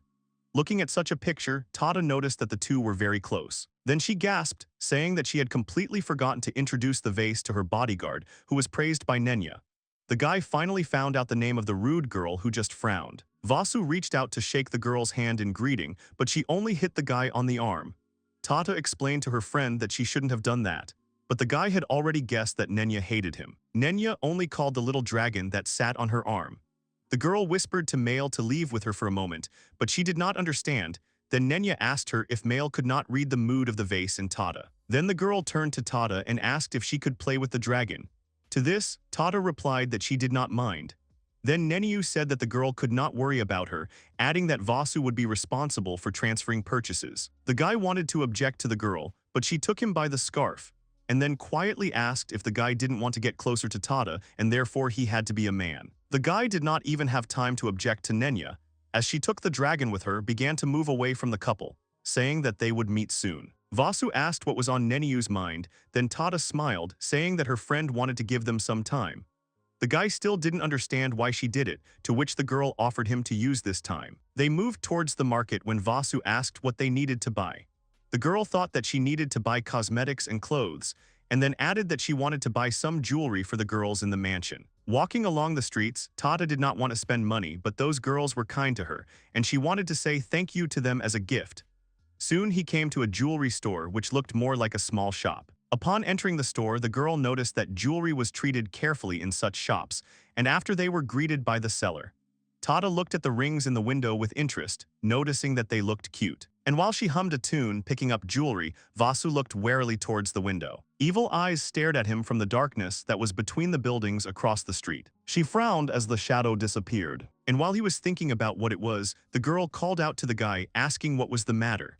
But Vasu went to the exit, telling the girl to wait for him a little, and then asked her not to even try to go outside. The guy walked resolutely into a narrow and dark alley, and when he saw a group of people, he asked what they needed. One of the strangers just chuckled, who did not think that the guy would come to them himself. Then Vasu assumed that those men were collectors, to which one of them only laughed, saying that the guy did not know anything at all. The other man, clenching his fist, said that now that Nenyu was not next to Tada, they could get rid of the guy, and then he attacked the vase, saying that after that the girl would definitely become theirs. Without losing his vigilance, Vasu deftly defused the attacker, who fell behind the hero. The others didn't understand what this guy had done to the man. They attacked the vase, but the guy quickly dealt with them, knocking them out. Then cursing, the guy pushed the attackers away, bored thinking about why he received such punishment. The bodies behind him fell to the ground, and then the guy looked into the darkness, from where a knowing voice was coming. Vasu looked at the girl in surprise, who began to come out of the darkness, saying that she had heard that Vasu was really strong. Nenya smiled, continuing to hold the dragon in her arms, noticing that the guy was even stronger than the girl had expected. The guy was surprised, but then Male jumped joyfully into his arms. Nenya also said that the dragon told her that the guy was much stronger than he looked at first glance. Then the guy realized that she was checking him out with the help of those guys. Nenya agreed with his words because she wanted to make sure if she could entrust Tada's protection to him. The girl also said that she would come to his aid if it became too dangerous and if the guy could not cope with them. Then she looked at the guys lying down, realizing that this was not necessary. She could not have imagined that Vasu would be able to defeat them alone and in an instant. Nenya didn't want to admit that she trusted the guy now, but she understood that Vasu was stronger than her. Then she thought about whether the guy was worthy of knowing the truth. The guy was interested in what the girl was saying. Nenya told the guy, but in fact, Tada's debt was an invention invented by the lord of this city. This lord was harassing the girl's family with a false debt that never existed. As a result, he demanded a ridiculous amount of money that the girl's family would not be able to pay. He took the tattoo on bail because he originally wanted to make it his own. This lord was the most human that ever was. And when Vasu heard the girl's story, he looked at Nenya with horror and could not just believe it. Male lay sadly on her mother's lap, who noticed that the dragon looked sadder. Stroking Male, she realized that her daughter was really in love with the vase. After that, Grandma noticed that the guy never came back, even though he promised that he would return soon. The man listened with displeasure to the woman, who could not have thought that Vasu would fall in love with her charming granddaughter. Then Ragnar approached Male and invited her to take a walk with him in the fresh air, and then he promised to buy his daughter everything she wanted. To this, the woman only scolded her daughter's husband, saying that he was pathetic if he tried to win his daughter's heart with gifts. Ragnar's wife agreed with her mother, because if her husband gives her everything their daughter wanted, then he will not get her respect. To which the man said that he just wanted to cheer up Male. Grandma asked him if he couldn't think of something else. After all, with gifts, he could give her the fatherly love that she had never expected from him. Sometime later, Ragnar was walking down the corridor, thinking that he had told his mother-in-law many times that this was an impossible task for him. And when she got angry, she continued to escalate. On the way, he met his friend who asked Ragnar what had happened. The same one asked if he had seen the vase since that guy had not returned. Then Reagan smiled, realizing who he was talking about. And sitting at the table, the man told a friend that he had provided a guide to a girl named Tada. He also said that this girl was in danger, and Reagan was sure that if Vasu stood up for the tattoo, he would be able to protect her no matter what kind of people attacked her. Ragnar agreed with his friend's decision, and admitted that Vasu, thanks to his strength, could handle it, because his daughter recognized the guy. Reagan looked at his friend in surprise, who suddenly said that he was jealous of Vaz because he could safely go on adventures with his daughter. The man continued to listen to complaints that Male was sad because she was not happy with the vase.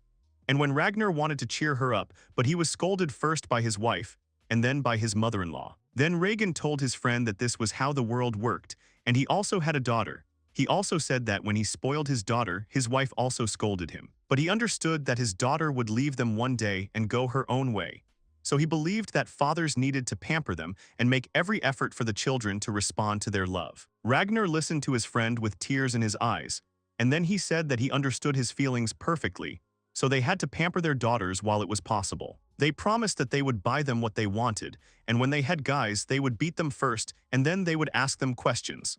Then their main reward will be the recognition of their daughters. Ragnar did not think that he would find a person who could understand him, and when they listened to him, he felt better. Suddenly, Vasu came to the house, and then apologized for being late, asking where Male was. And just as Ragnar wanted to scold the guy for making his daughter sad, Male flew at the guy, hitting him in the jaw. The dragon continued to beat the guy, who began to apologize to her, and asked Male not to get mad at him. Ragnar frowned at them, noticing that his daughter was very angry, thinking that Male had never beaten her father.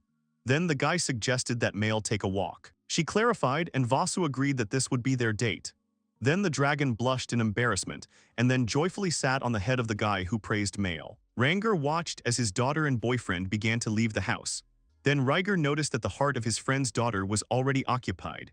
The man fell down, realized that he had lost, but then he turned around when he was called out. Ragnar's daughter came into the room, reminding her father that it was time to cook dinner.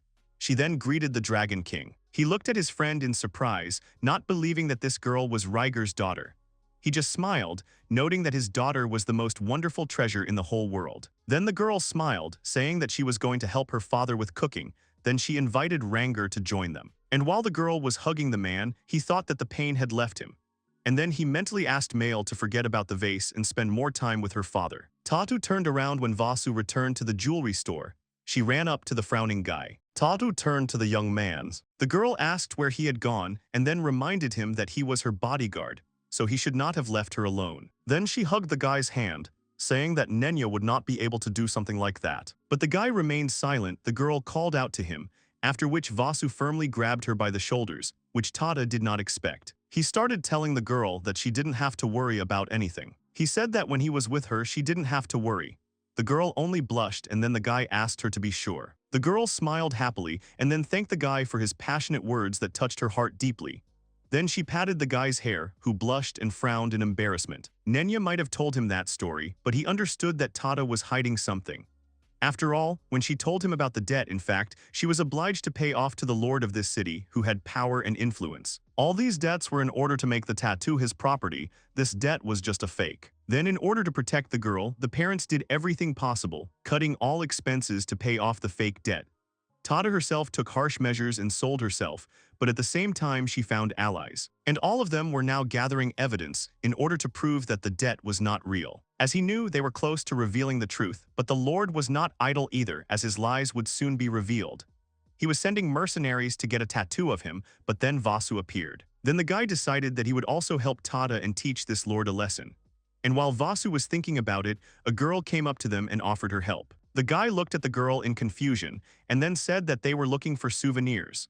The consultant smiled and then admitted that she thought Vasu was looking for something for his girlfriend. Tada was very surprised, and after the saleswoman noticed that she had goods for couples, Tada blushed even more, not believing the girl's words. Vasu awkwardly put his hand on the back of his head, telling the girl that she was embarrassing him with her words. Then Tada timidly asked if she could look like a normal girl if she walked next to Vasu, hugging his arm.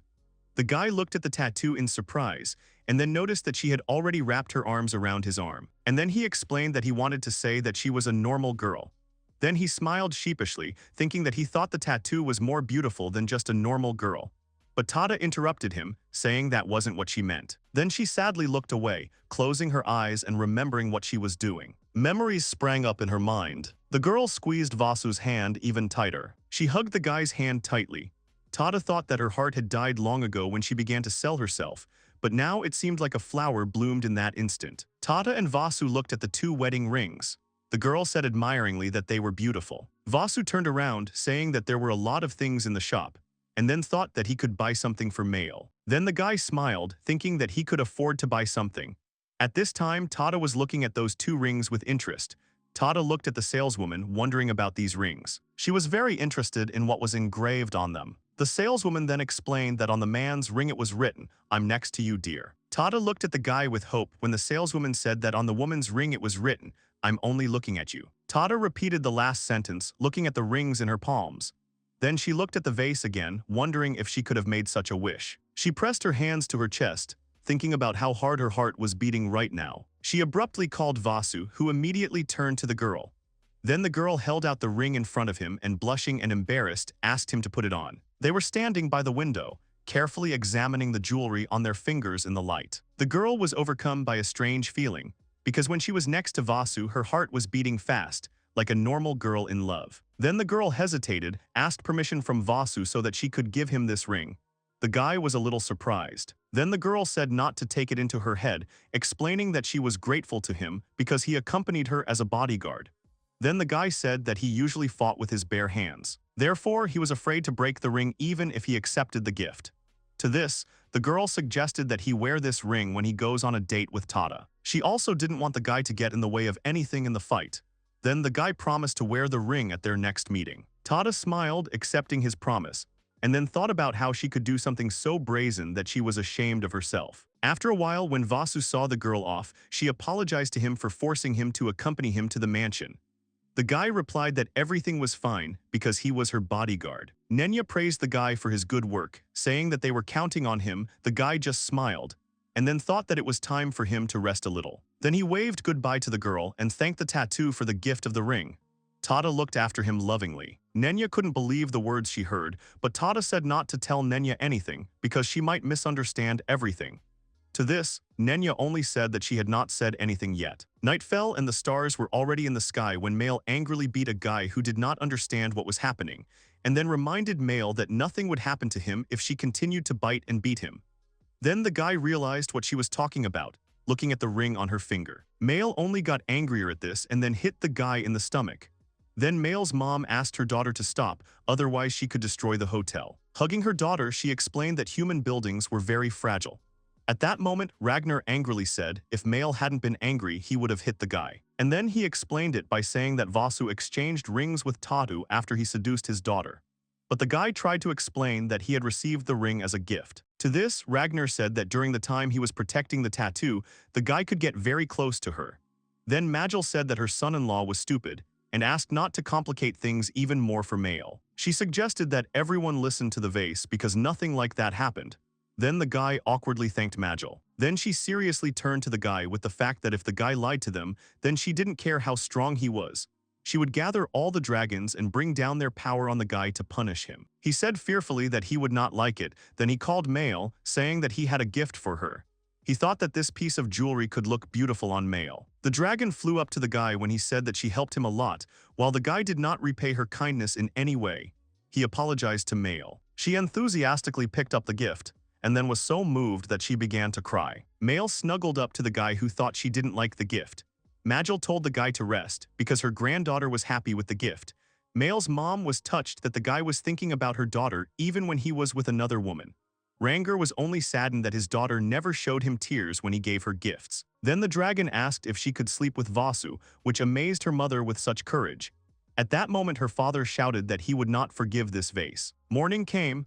Vasu said sleepily and discontentedly that his whole body ached. He then added that Male had been messing around too much in her sleep, but she was just lying on the bed contentedly. Vasu thought that it was time for him to wake up, but suddenly a girl burst into his room, and then she froze when she saw the guy lying on the floor. The vase was still lying on the floor. Then the girl asked if he wanted to die as a human being or perform another unreasonable task. The guy thought about it and chose the second option, because this way he had a better chance of staying alive. They were sitting in a bar when the girl told him about the poisonous swamp. She informed him that a poisonous swamp had suddenly been discovered in the forest south of Lunik, which began to spread before they knew about it. The girl also said that there were no casualties yet, but soon the swamp could overtake the city if they did not take care of it. Then the guy realized that they were looking for an adventurer who had resistance to poison. Vasu encouraged the girl, saying that the poison would not be able to affect him in any way. But the girl asked again what level of poison could annul the vase. To this question, the guy happily said that the poison did not affect him, and then showed a document saying that almost everything would have no effect. Then she realized how monstrous he was, and she was not happy that Vasu had told her about it just now. Then she handed the guy a document, saying that his task for that day was to explore the poisonous swamp, and then asked him to take care of it. After a while, Vasu stood at the gate, saying that there was a strong poison there and therefore he could not take Male with him. He explained to Male that it would be very bad if anything happened to her, so she had to be a good girl and wait for his return. Ragnar thought about it, and then said that he was wondering why the sky had been overcast lately, and then realized what the reason was. After that, Male's mom warned the guy that there were no swamps that appeared from nowhere. She assumed that the swamp was caused by some kind of cataclysm, and then asked the vase to be careful there. The guy said that it would be good, because he would finish it completely quickly, as he usually did. Ragnar thought about it, thinking that he had a bad feeling, and then told Vaz to take him with him. The guy was a little surprised. Then Vasu asked if the man could handle the poison, to which Ragnar told the guy not to look down on him. The man said that he fully realized how strong the guy was, but Rangr could also be relied on at least sometimes. He said to look at him because he was the Dragon King. But Vasu replied that in human form, Ragnar looked only like a useless father. Then Ragnar began to turn into a dragon, saying that in any case he wanted to go on an adventure with the guy. The dragon could fly to that forest in an instant. And then he asked if it wouldn't be easier for the guy, scratching his head. Vasu replied that he would rely on Rangra. The guy climbed on the dragon, and when they took off, Vasu said goodbye to the female part of the Ragnara family. And so they flew away. The women escorted them out, and then Majel said that the poisonous swamp could not create such clouds. She was sure that there was someone involved in all this, and Mel completely agreed with her mother. Mel said something really terrible was coming. Male looked sadly after the vase. At this time, someone was cursing the vase. They were surprised at how strong the guy was. One of them even still had a sore wound. And if it wasn't for the dragon's breath, they would have dealt with the guy long ago. Then one of the guys told a rumor that Vasu was a real dragon tamer, and many said that he was even able to tame the Dragon King. Then they assumed that the guy had eaten the red sphere, which was rumored to be endowed with power. But they also said that no one could keep their sanity after swallowing it. And most likely, Vasu had no other way to tame the dragon. The stranger then praised the talking guys for their intelligence. He said that this realm continued to improve, and right at this moment, they could obtain its power without any side effects. One of them asked who the stranger was, to which he replied that he was an ordinary merchant.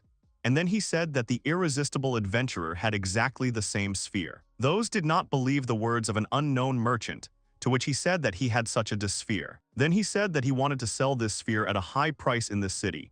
But for these guys, he wanted to make an exception by giving them a discount. Then one of the guys told the stranger to mind his own business, to which he asked if they didn't want to become stronger. Then he took out a sphere, promising that with it the guys could become stronger, so much stronger that they could defeat the Dragon King. Then one of the adventurers reminded that the merchant wanted to give them a discount, and he agreed. Thanking for the purchase, the unknown merchant began to move away from the guys, and then stopped, asking if they knew where the estate of the lord of this city was located. Meanwhile, Tatu was sitting near the window. Ranger and Vasu were already flying towards the swamp, having seen smoke rising from the forest.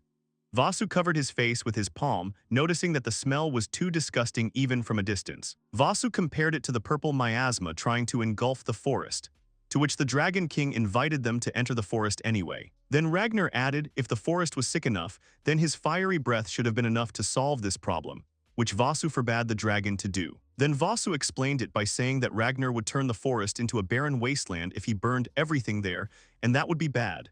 Then Ragnar asked what they were going to do when they found the swamp. And then I asked the guy if he could use any other magic. Ragnar looked at the guy in surprise, marveling at his calmness. Sometimes he wondered where in the whole world Vasu got so much confidence from. He thought that he had the perfect chance, and then turned into a human form. Ragnar thought he could follow him now and see how strong Vasu was. Vasu wondered, besides animals, he also did not notice insects in the forest. Then he asked Ragnar if he really did not feel anything but the miasma around, because the guy was starting to feel awkward. Then the dragon assumed that small animals would not be able to stay in the forest for more than 5 minutes. Then the guy asked Ragnar to notice that the smell was similar to fresh citrus fruits.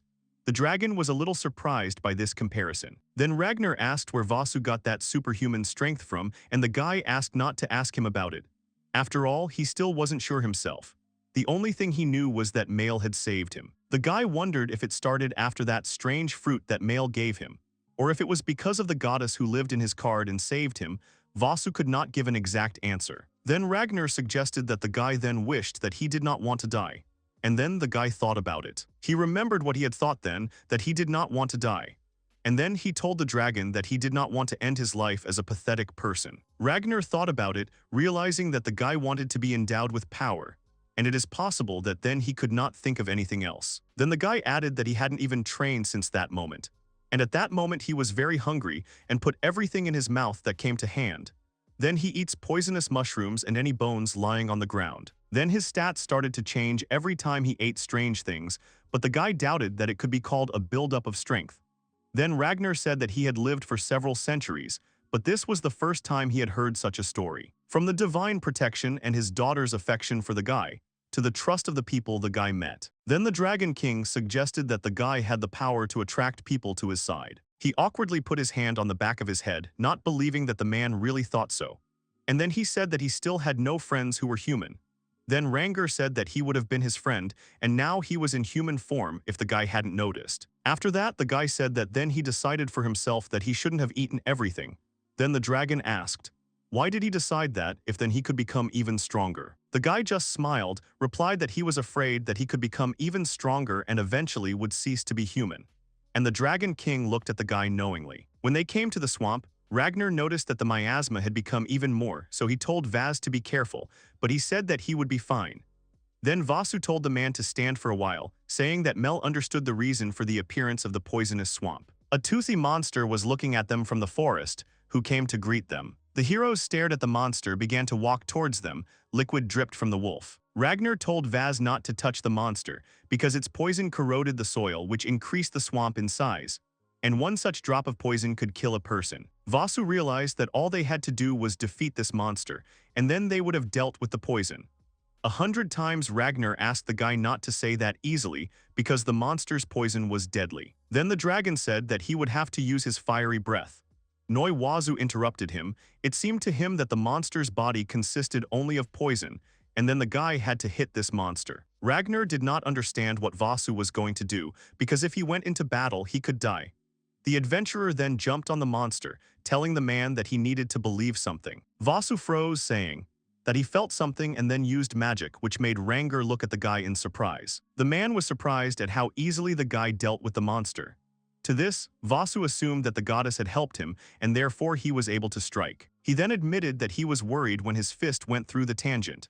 Ragnar told the guy to brag less about his strength, and then noticed that the vase turned the monster into a puddle. Then the guy noticed something. There was something strange in the puddle. He picked up the object, examining the red pearl, and as he remembered correctly, that villain had something similar. Ragnar asked if the guy had seen such an object before, but he said it could have been his imagination. But then the pearl broke in his hands. Then the dragon assumed that he had said that they had completed the task, but Vasu reminded him that they had to stop the spread of the swamp. He then referred to Emma's story, which suggested surrounding the swamp with a huge barrier and then they would burn it down.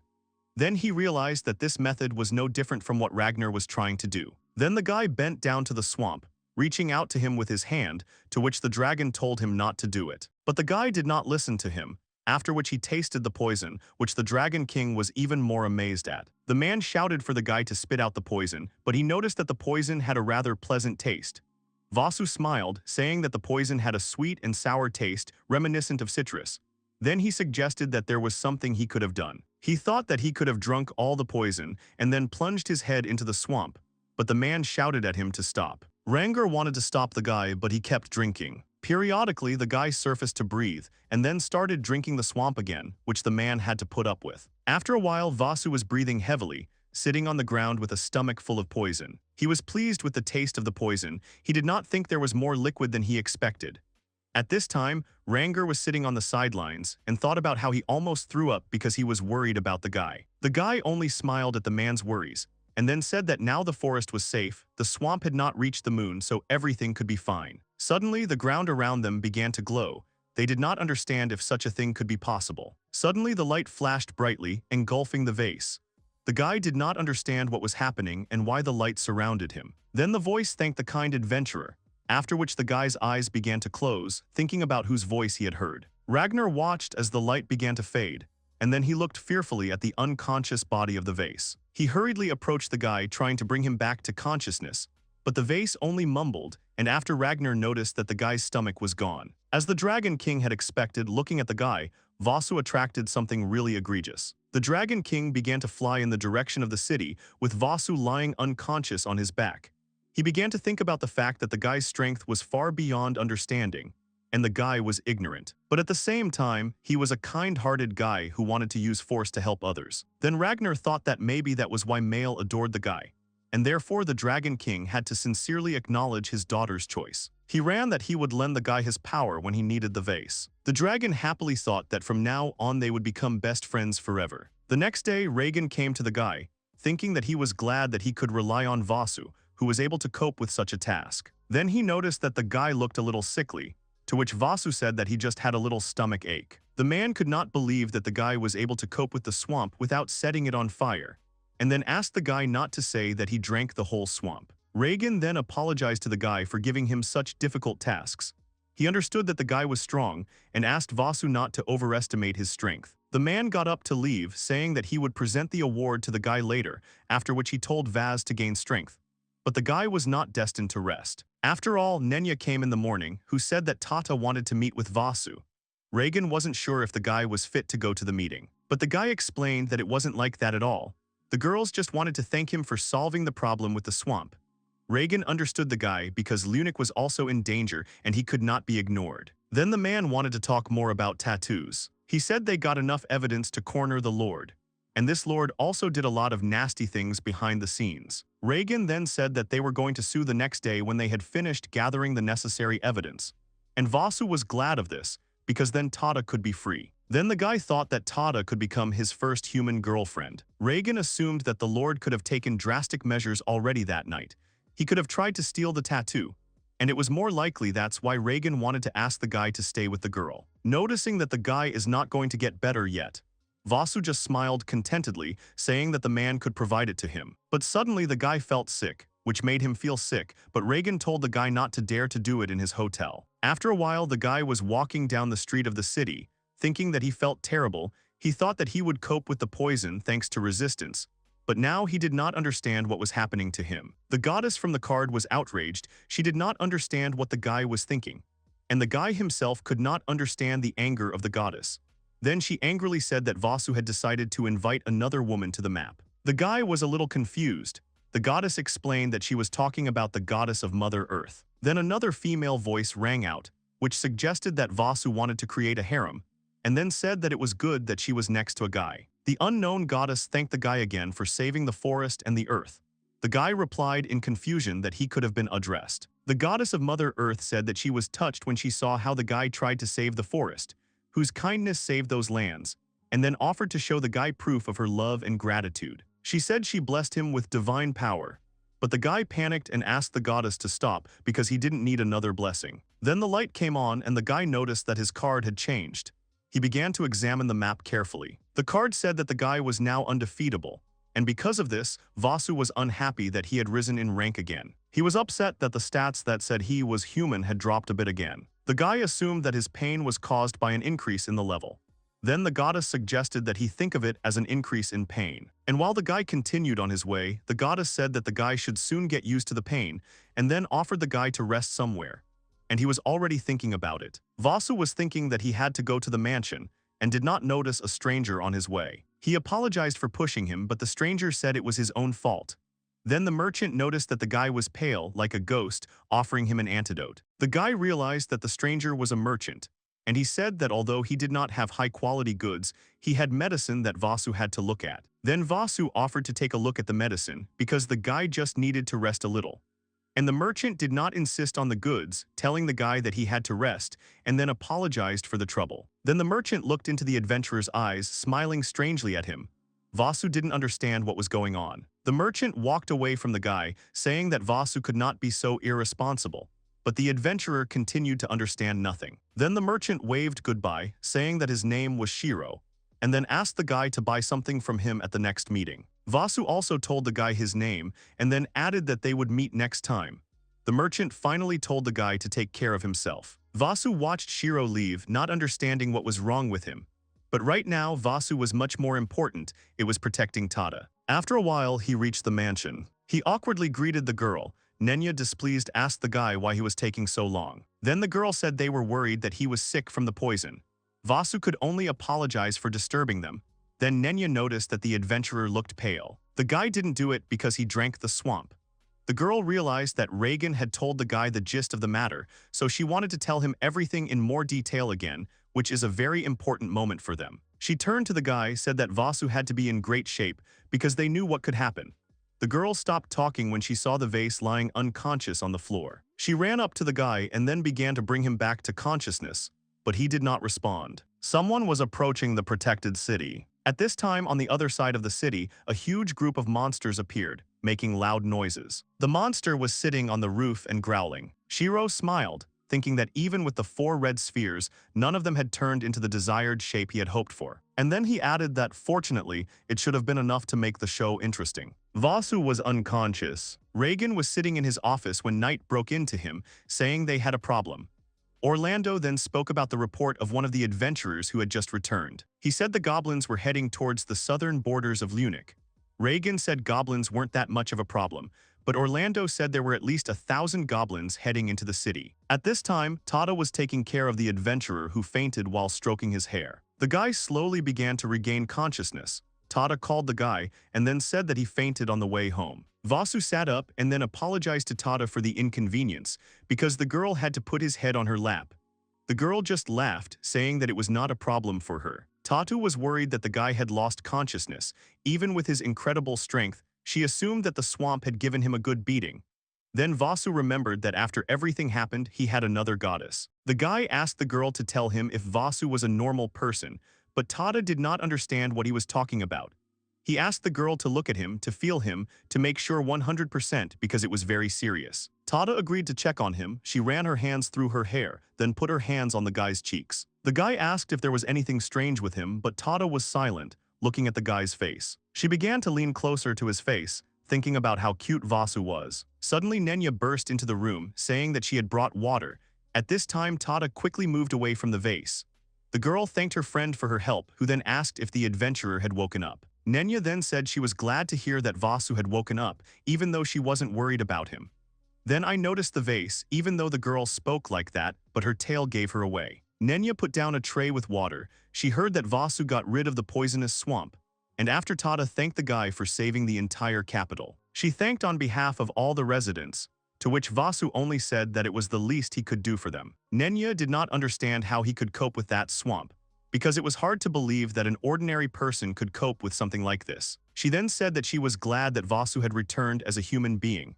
Then Tada asked what the guy was hiding from them, wondering what secret was behind his strength, but the guy only looked at the girl in confusion. Then Tada said that Vasu could not tell anything, because each person had a couple of secrets. The guy was just watching the girl, which was not sure if the guy was actually hiding something about himself or not. Then she put her hands on the guy's cheeks, saying that she understood him, that the guy was afraid to become even stronger. She smiled, saying that Vasu was a real person. Tada felt it, she believed it before, now and always. Nenya went to the window while Tada was talking to the adventurer. It was noisy outside, so it was interesting what was going on there. Suddenly, another girl burst into the room and announced that a horde of goblins was about to attack the city. Then she also said that Greta was also going to join the guild master to fight against the goblins. Then the girls told the guy that in the past, Mr. Greta and Reagan were the strongest adventurers. And now they were summoning all the adventurers in the capital. When Tada asked how many goblins there were, the girl replied that there were more than 1,000 of them. Then the girls looked at the silent guy, who smiled, saying that his time had come to perform with other adventurers. Tada turned to Vaz, saying that she did not ask him to save the capital. The girl approached the guy. She asked him to take care of himself. She asked him not to overdo it. Vasu smiled. He promised that he would not die, and then told Nenya to take care of Tada while he was gone. He began to move away, and then said that he would be back soon. Tada only looked anxiously after the guy, holding out her hand for him, and then told him to be careful. The adventurers gathered near the gates to the city, and shouted to the guards to raise the gates so that they would already deal with the goblins. Orlando said that there were too many goblins, and if they opened the gates, the goblins could demolish the capital completely. But the adventurers were confident that they could deal with these goblins. There were already adventurers who advanced to the goblins, and Orlando didn't know what to do. Suddenly, he heard a familiar voice. In the crowd, he saw a vase, which began to wave at him. Vasu didn't understand what was going on with the crowd and the goblins. Orlando said the goblins were outside trying to break down the gate, and the adventurer needed to stop them immediately. They wanted to deal with the monsters, but they were too outnumbered. And it didn't matter how many high-class adventurers there were, they just didn't have a chance. Vasu then asked where Reagan and Gareth were. Orlando said they were already outside, and one of the adventurers was shouting that they had to save them. There were a lot of ordinary peasants in the capital, and comparing human lives was terrible. But if he had to choose who to save, Orlando couldn't make a choice. He was thinking that if he had the power to shift the balance, then he could at least do something. Vasu then told the guy not to worry, and then told him to leave the matter to him. Vasu suggested that if he reduced the number of goblins, then the rest of the adventurers could join in. He then told Orlando to open the gate when Vasu gave him the signal. Then Vasu said he was leaving. He came out of the crowd, which thought that the guy decided to run away. After moving away to the right distance, Vasu ran away properly. And then he jumped. He flew over the walls of the city, which Orlando was very surprised at. Vasu looked down. He was surprised that there were goblins, and indeed there were quite a lot of goblins. Then the guy swung and hit the ground with it, shouting, thereby neutralizing the goblins. Vasu looked around, thinking that was enough. He shouted at Orlando to open the gate. The adventurer slowly looked out, thinking that Vasu was joking. But how surprised Orlando was when he saw the vase in a shallow crater. Vasu smiled, saying that he was leaving the rest of the goblins to other adventurers. The gates immediately opened, and the adventurers eagerly ran to fight the goblins. Orlando looked gratefully at the vase, which smiled back at him. After that, the hero said that he went to look for Reagan and the others, leaving Orlando with everything else. Orlando thanked the fleeing guy who just waved at him. At that time, Reagan was fighting a goblin. He was thinking that there was no end to the monsters. He then asked Gareth if he was okay, but he noticed that they would not advance in such a small force unless they stopped the monsters on their way to the North Gate. But Reagan said that the Goblin King was still out there somewhere, and if they found him and killed him, then the goblins could retreat. He understood that the plan was tied to finding a needle in a haystack. Suddenly, Vasu jumped out to them, greeting the adventurers. They couldn't figure out how the guy could get to them. To this, Vasu replied that they had problems, so he came to help them. It was not clear why the goblins began to attack, but now it was not up to that, because it was impossible to predict when the monsters could gather in a huge horde. It was also clear that somewhere there was a Goblin King who controlled the remnants of the horde. Vasu was inspired to kill this Goblin King, but Reagan said that if they got rid of this king, then the remnants of the horde could start attacking the nearest villages, which they would not be able to go to. The guy was unhappy with all this. Then the guildmaster added that they wanted to settle in this place, and if everything worked out, they could get rid of all the monsters in the final battle. Vasu was about to say something when a big explosion sounded behind him. They turned in surprise towards the noise that was coming from the North Gate. A wounded adventurer came running to them, who said that a demon had appeared at the North Gate. But Vasu didn't know which demon they were talking about. Then he was briefly told that the demon was a magical being, that he had once been a man who could control an incredible amount of magical power. The demons had so much magical power that their human bodies could not withstand it, turning it into something different and stronger. In the process, they lost their minds in streams of madness, and it was an irreversible process. Then Gareth added that the muscles of the demons swelled and changed into terrible deformations, and he did not yet talk about the insides, which were practically destroyed. And Vasu could tell at a glance that they were no longer human. The guy thought about what exactly happened with the Gazuna, and then he ran to the North Gate to defeat the demon. At this time, Tada and Nenya ran out of the mansion. Tada did not understand what was happening, while her friend warned the girl not to leave the mansion. But Tada was worried that Vasu was in danger. But Nenya assured the girl that everything was fine with the boy because he was incredibly strong. Tada stared in horror at the black figure behind Nenya, and only she wanted to say that someone was behind her. The monster hit Nenya, after which she did not even have time to react. Nenya didn't understand how she hadn't sensed his presence. And when Tada was unprotected, the demon grabbed the girl who tried to fight him off, but he only said that the girl was now his. She turned to the monster, and then recognized the lord in the face of the smiling monster. Nenya asked what kind of magic this lord used. The same one only laughed, saying that Tada was now his, and the rest can only enjoy despair before the power of demons and goblins. The monsters continued to attack the gates of the capital. The guards told the citizens to go home and stay as far away from the gate as possible. The dragon family looked anxiously at the gate, worried about the vase. At this time, Vasu was already running up to the North Gate, noticing a group of goblins. And in this crowd, he saw 3 monsters that were familiar to him. He remembered the 3 adventurers, then the goblins moved on the guy. Vasu hit one of them faster. He didn't understand why these guys turned into monsters. But he understood that if they couldn't turn back, then he would do everything in his power to stop them and release them from their torments. The guy will neutralize 3 goblins with 1 blow, saying goodbye to them. The adventurers were amazed by the vase, which they knew about as dragon tamers. Vasu asked if the adventurers were okay, and then told them not to worry because reinforcements were on their way. One of the adventurers thanked the guy, noting that while someone strong was dealing with demons, they could take care of themselves. Then Vasu said he had to go back to Reagan. The adventurers were amazed that this guy had tamed a dragon and how he killed demons with his bare hands. Vasu ran back to Reagan, who didn't realize how strong the guy was to deal with the demons so quickly. But the main thing was that Vasu returned to them again, because even with reinforcements, the goblins continued to crowd them. Vasu listened to Reagan, who said that without his help, they would have lost. Vasu was glad that the guildmaster was counting on him. Vasu was thinking that he liked being needed by someone. He had already gone after Reagan but stopped abruptly, saying that he had a bad feeling. A wounded Nenya was walking towards him, who could no longer stand on her feet.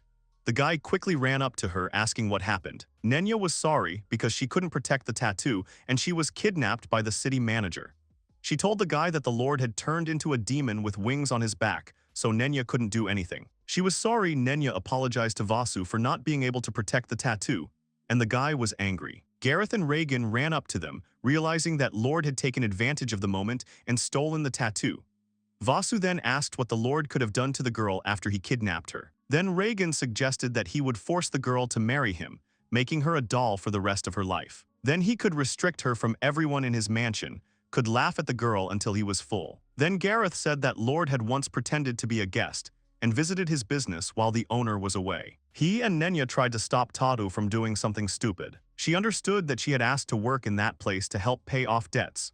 And if she had known that she could be used by a lord, then she would have preferred to leave this world. Besides, she would have become his wife anyway if she hadn't been able to pay off the debts. But she didn't want to do that, even without experiencing true love. She cried, thinking that if she raised enough money and became a free woman, then in the future there would be someone who would sincerely love her. And then Nenya said that she would do everything in her power to protect the tattoo from the Lord. But in the end, he took the girl anyway. The only thing Nenya wanted was to make the tattoo happy, to make happy the one who smiled no matter what. And Vasu understood what the girl was feeling right now. At this time, the adventurers could no longer hold back even with reinforcements. The number of goblins was too large to cope with them. Reagan said that Vasu had to go to Tada, because the only one who could save Tatu from the clutches of the Lord was Vasu. Vasu didn't know what to do because if he put adventurers, something could happen. He didn't know what the right choice was, he wanted to be told it. Suddenly, someone noticed that the guy was in a stupor. Vasu looked up when he saw Ragnar. Everyone looked at the dragon in surprise. He said that he was not sure what was happening, and then added that the vase should have been in another place, and therefore the guy could entrust the goblins to him. The guy smiled and then went to save the tattoo, saying that he was counting on Ragnar. He just chuckled contentedly. The dragon asked what the enemy's strength was. Then the adventurer said that there were about 800 of them, and they also noticed the Goblin King, and these goblins definitely looked infected. Ragnar said he didn't want to waste time, so he wanted to turn the monsters into ashes all at once. Reagan then told the adventurers to move aside so as not to get in the line of fire. Then the dragon began to burn monsters with its fiery breath. The adventurers were admired by the Dragon King, and now they could defeat the monsters. Ragnar told Reagan that there were people in the city who were trembling with fear because of this incident, both his daughter Lula and Mael. The guild master heard the dragon's words and told the adventurer that they had to win this war. At this time, the Lord brought the tattoo to his mansion. He threw the girl on the bed, saying that the girl was destined to become his. But Tada said she would never become his. The Lord had already tried to keep the girl in his mansion, and she did not understand what else he wanted from her. Then the Lord replied that he wanted Tada to become his wife. The girl was horrified by his words, so she said that she would never become her because her heart was still pure, unlike her body. The man hit the girl, unable to stand her audacity, and then said that there was no one in the world but him who could humiliate himself to want such a dirty girl like Tada. The girl, holding her burning cheek, said that she did it of her own free will. Then she decided that she would be for someone who would love her with all her heart. Tada said that the Lord was not that person because she already had someone she loved. She remembered the vase, and then shouted to the Lord that she would never become his. Then the Lord stretched out his terrible hand, saying that he should conceive a child with Tada. He tore her clothes, and then added that he would do it over and over again so that she could no longer refuse him. Tada screamed, and at that moment Vasu came, who pushed the demon away from the girl with all his might. He looked at the girl, who looked hopefully at the adventurer, and then hugged him tightly. Vasu apologized to the girl for being late. Tada looked at the guy and asked why he was here and what was going on outside. The guy calmed the girl down, saying that the goblins were almost dealt with. Vasu added, looking at the girl, that he had come here because Nenya had told him everything. Tada wanted to say again that she was only giving the guy trouble, but the adventurer reminded her that he was her bodyguard. Then he took off his shirt, which would not be very good if the tattoo was seen in this form. After that, he put this shirt on the girl. The girl blushed and almost crying asked him why he was kind to someone like her. The guy just smiled, asking not to talk like that. But the guy did not have time to finish, as an angry lord returned to them, who did not understand how the vase got into the mansion. Then the guy just replied that he jumped into the wall as he usually did. But the demon said not to talk such nonsense. After all, there were at least 30 B-ranked guards in the building, and they couldn't just let someone through. Then Vasu opened the doors, pointing at these very guards who were lying unconscious. The guy was not happy that these guys were hiding in the Lord's house when the goblins attacked the city, so he taught the guards a lesson. Lord angrily exhaled, saying that it didn't matter because they were just people. The demon didn't care how strong he was, thinking that Vasu was helpless in front of his power. Magic began to gather around the Lord when he said that his water could pierce anything. and fire could incinerate any creature without exception. He shouted that Vasu and Tada would rot in hell when he released his magic on them, and hid the vase behind a frightened girl. Shiru watched what was happening, thinking that he could not have imagined that a boring guy would turn out to be like this. The merchant noticed that Vasu was insanely strong, not to mention that he was able to make friends with the Dragon King. He laughed at this crazy turn of events, and then I noticed that the Lord's strength was slightly different from the others. Shiro wondered if Vasu could handle him. At that moment, the Lord was telling Vaz and Tada to see his amazing abilities after receiving magical power, and the demon's magic began to descend on them. Tada grabbed the guy by the shoulder and then shouted for the guy to run away. Then he heard two voices that were surprised by the use of water and fire magic at the same time. The guy realized that it was the goddesses who were talking. Then they warned the guy that the demon would not be able to hurt the vase because they would protect him, so they asked the demon to show his strongest blow. Vasu covered his face with his hands as the flames were directed at him. The tattoo that was hiding behind his back looked at the guy in surprise and then told him to stop. She shouted at him to leave the girl there and run away because if he stayed, he could get hurt. The guy just asked the girl not to worry, then he turned his head to her and winked, saying that he was fine. Tada tearfully asked why he went so far to help someone like her. The guy, looking at the girl, stopped the magic of the demon, who did not understand why the vase was still unharmed. And then Vasu said that he liked Tada. Blushing, she looked at the guy who had just realized what he had said. He held his head, thinking about what he had just done, because he had not planned to confess to a girl in such a situation. Then he looked at the confused girl, waving his arms, and added that he had said it without thinking. The girl sadly replied that the guy should not have fallen in love with a girl like Tada, because she was not worthy of his love. The guy froze, listening to the girl talking about how her body was stained. Vasu wanted to say that she was a nice girl, but the girl interrupted him, reminding him that she had been with so many men and even with the count. Then Vasu said he didn't care. After all, Tada was standing in front of him now, and the guy was saying that he liked her. The girl froze, looking at the guy with her big eyes, and then squeezed her eyes shut so as not to cry. Upon hearing this, the Lord was furious that Vasu was constantly spending time with his woman. Because of these words, the guy looked angrily at the demon who wanted to attack him. The guy angrily asked who the demon called his woman, and then with all his strength gave the Lord in the chest. A sphere fell out of the Lord's mouth from the blow, after which the man fell to the floor unconscious. The guy picked up the ball, carefully examining it, realizing that he had seen the same one at Gazuna. After a while, the vase was carried by a girl who asked the guy to let her go because she thought she was heavy. But the guy just smiled, noticing that the Tada was very easy for him. He continued to carry the girl, saying that after he dropped her off near her place of work, he had to check what was out of town. Tata agreed with the guy, hoping that everything was fine. Joyful adventurers came towards them, who told the guy not to worry because they all dealt with the goblins together. Nenya ran out from behind the men, who immediately ran to her at the sight of Tada. Tada came down with a vase, asking her friend if she was okay. Gareth thanked the vase for saving the tattoo. At the same time, Nenya apologized for not being able to protect the tattoo. Then Vasu again told her not to blame herself because the Lord was still not a human being. Then Reagan noticed that Nenya had been of great help to them in the battle against the goblins. Then Nenya smiled at the guy and thanked him. He smiled, saying that it meant a lot to him, considering that at first Nenya did not believe him at all. To which Nenya said that she had already apologized for it. And so the heroes returned to their families, who joyfully welcomed the adventurers who defeated more goblins. Thanks to the heroic efforts of Vasu and the others, the chaos that threatened that day was suppressed, and peace returned to Lunik. The next day, Vasu enjoyed a fresh morning and thought that everything was fine again. Even if the weather was just terrible outside, the guy thought it didn't matter, because on this day he wanted to invite a tattoo to the vase. He looked at the ring, realizing that Mail might be upset about this, but Vasu wanted to invite Tate to become his friend. He wondered if Tada would agree to travel with him. Then I remembered that I wanted to know something before that. He came to Reagan to ask about the Lord's condition, to which the man said that they couldn't even tell if the Lord was alive or not. Reagan assumed that, in any case, it didn't look like Lord was going to wake up anytime soon. He tried to ask the magic experts, but they were still no closer to an answer. They only talked about the Count's imminent death, and it was the same with those three from the Black Flame. Then Vasu shared with the man that when he defeated the Count, the red sphere came out of his mouth. And the same thing happened to an elf who turned into a monster in an elven village. Reagan frowned, realizing that they might be connected in some way like those three from the Black Flame. He had heard that spitting out a red sphere after their opponent's victory, then it immediately broke. Orlando then added that there were reports from citizens who saw those two guys buying such red balloons from a suspicious guy in a hood. Reagan thought that they probably got their powers from an external source rather than becoming strong on their own. This meant that someone was walking around and handing out these balls to turn people into monsters. Then Vasu said that he had met this hooded man only once. His face was covered by a hood, so Vasu couldn't see him. Reagan volunteered to investigate, although during this time the traitor could have already escaped from Lunik. And then he told Orlando that he would leave the matter to him. The man then asked if Vasu was going to catch up with Tatu, but he did not understand Reagan.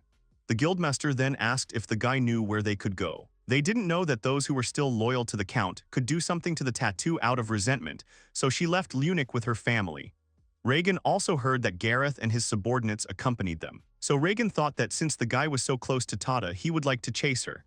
The guy didn't believe in the man's words. He remembered the girl and then ran out of the office. Vasu had not heard anything about the girl's move. He quickly and non-stop ran towards the mansion where Tata worked. At the entrance, the guy saw Nenya, who was a little surprised by the arrival of the guy. Vasu grabbed the girl by the shoulders, asking where Tata was going. But Nenya looked away, apologizing for not knowing her direction. The girl also said that Tata asked to track her by scent and follow her later, and Tata also asked not to take anyone with her. The guy was surprised that Tata didn't say anything about him, but Nenya only said that it was for the safety of Tata and her family. The girl said she trusted the guy, but it wasn't for her to decide who to take and who not. Then she apologized. The guy smiled bitterly, saying that he understood the girl.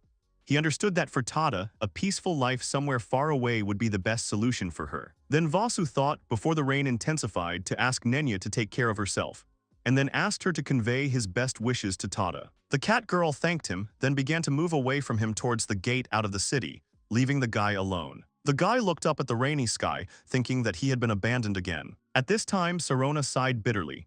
She was sitting on a rock, worrying for several days and thinking that she could just go back to the village. The girl came there because she wanted to join the Vaz harem, but when she got the chance, she failed. She was thinking that the guy had most likely made good friends, and it depressed her a little. Normally, Sarona would never worry about this, but when it came to the vase, it was the other way around. And so she couldn't stop sighing. Suddenly, a cart stopped near Sarona, from which a girl began to get out and shout that she was returning to the city. Her parents tried to reason with the girl, saying that it was dangerous for them to stay in Lunica. Tata was angry that they hadn't said anything to Vaz. Sarona heard a familiar name. At the same time, Tata continued to say that she understood that they could meet again, but now he was leaving the city for 6 months. The girl thought sadly that it all looked like she had cut him out of her life. The girl's father said they didn't have time to look for that guy. Tata then asked Gareth to bring her back to the city, but the parents didn't understand why their daughter would go so far to see that guy again. And then Tata told them that she was in love with him. The parents and Sarona were surprised by the girl's statement. The parents were happy for their daughter who was in love, and on this occasion they decided to return back to the city. Sarona then approached them and apologized for disturbing them. She just wanted to ask. Sarona looked at the tattoo, which decided to listen to the girl, being surprised by her beautiful appearance. The elf hesitated a little, and then asked about the vase that Tata was talking about now. Then Sarona described the appearance of a guy who was insanely strong, with black hair and a normal appearance which made him cute. Tata was surprised that Sarona knew the guy, and after she realized that she also wanted to join the vase, Sarona understood the same thing. After all, they both wanted to join his harem. Sarona and Tata were sitting opposite each other, silently looking at each other. Garrett and Tata's parents were sitting at nearby tables, looking at the girls a little excitedly. Then the girls simultaneously asked each other what kind of relationship they had with Vasu. The girls blushed uncomfortably again. Then Sarona suggested that since they were talking about Vasu, then most likely he helped someone somewhere, and then that someone would fall in love with the guy. Tata smiled, realizing that Sarona's heart had also stolen the vase, which made the elf shudder. The girls silently looked at each other because they both knew this feeling. Then Sarona said with displeasure that Vasu was a cunning man who described himself as an ordinary guy. Although he was so strong that he could beat any monster with one blow, and what woman could not fall in love with a guy after that? Tata agreed with Sarona's words, adding that Vasu was defenseless and kind. She said he had a pure heart. And the words that were not easy for the gentleman to pronounce, Vasu spoke looking straight into the eyes. The girls fell silent again, looking at each other, and then realized that they had already been to the Vazu harem. Tata then smiled, asked the elf to tell what happened between her and Vasu, promising that she would not be jealous. Giggling, Sarona smiled sweetly, suggesting that Tada do the same because she also wanted to hear about what happened between them. Then she suggested if the guy did something for Tada but didn't do it for Sarona, then they could persuade the guy to do it. Tada suggested the same thing, and then both girls said that they were joking, laughing with their jokes. At this time in the moonlight, Male flew up to Vasu's bed, then landed on his bed, calling him. Suddenly, Vasu's hand appeared from under the blanket, dragging the dragon inside and tightly squeezing her in his arms. Male turned to face the guy who was crying bitterly, closing his eyes, seeing him like this. Male also began to cry. Lula listened to her mother, who noticed that Vasu had been lying in bed for the 5th day, adding that he had not eaten anything. Then Lula asked the Dragon King if he could cheer up the vase to cheer him up. Then Ragnar asked if Lula knew the purpose of Vasu's journey. Then the man said that the guy wanted to find friends with whom he could return to his hometown. Then he added that the vase was badly injured, and then he left his hometown. And he needed friends to heal his wounds, and then Vasu was ready to go back. Mel added saying they weren't the friends Vasu was looking for. Majel agreed with her daughter, noting that they were just watching the future of Male and Vasu. And at that moment, it was not the time to give the guy a helping hand. After all, it was important now that Vasu understood what it meant to make friends. Lula was thinking about the dragon's words when Orlando suddenly burst in, asking if Vasu was at the hotel. The girl wanted to warn the guy that Vasu was in his room and lying in bed. But Orlando only apologized, saying that he needed to talk to the adventurer urgently. He burst into the guy's room, saying that he had heard everything from Reagan. He approached the vase and then tried to put him down, displeased, asking how long he was going to sleep, adding that they had to go. Vasu did not understand what important business Orlando had and what he needed from him. Orlando took a stand, saying that he wanted to fight the vase. The Guardian was determined to fight, when Vasu skeptically said that he would not defeat him. But Orlando asked the guy not to be so confident and then began to attack him. Vasu lazily dodged Orlando's attacks, sighing in boredom, then tripped up the attacker, saying that all this annoyed him. Then he looked at Orlando, saying that he wanted to go to bed. But the guard noticed that he fought with Vasu with all his might, but could not even injure the adventurer. Realizing that Orlando was enjoying this battle, Vasu was a little furious. Then he said that he had come all this way to lose later. He didn't understand what Orlando was up to. Then the Guardian said that he wanted to make the vase finally move his body, to which the adventurer said that he did not move much. Orlando explained to the guy, because when he was sad, the best thing to do was to go get some air and move around to make it easier. Vasu pointed out that it would have worked if the opponent had been stronger than Orlando. Then Vasu said that he could soon hate Reagan because he told him to do it. Then Orlando realized what he was talking about, remembering the tattoo. The adventurer was angry, and then he hit Orlando, telling him not to say her name anymore, for which Orlando quickly apologized. Vasu asked why Orlando had come to him, to which he said that he could not just stand by and watch as Vasu lay in bed and suffered. Then Orlando remembered that he had something else to say to the brunette. He was a little surprised, and then Orlando pointed at the vase, saying that the adventurer was not cool at all. Vasu was startled by these words. He asked Orlando to shut up because he knew he wasn't that attractive, but Orlando had something else in mind. He asked Vasu to listen to him because he was not cool only in the current situation. Orlando said he felt for him like a man, but the guy didn't understand what was wrong with the vase. After all, when he saw his battle with the goblins, he was shocked and impressed. Vasu listened to the guy, that Orlando knew perfectly well that there was such a force in the world. He respected the guy with all his soul. And then he confessed that he would like to be like a vase. He wanted to be not just a guardian, but a man who could protect others. Orlando stood in front of the lying guy, adding that this was how he wanted to be. He sat down in front of Vasu again, saying that he could not remain silent after hearing that the one he admired locked himself in his room because of a woman, to which Vasu only said that it was none of his business. Vasu sat down and then asked why he had to listen to these words from Orlando.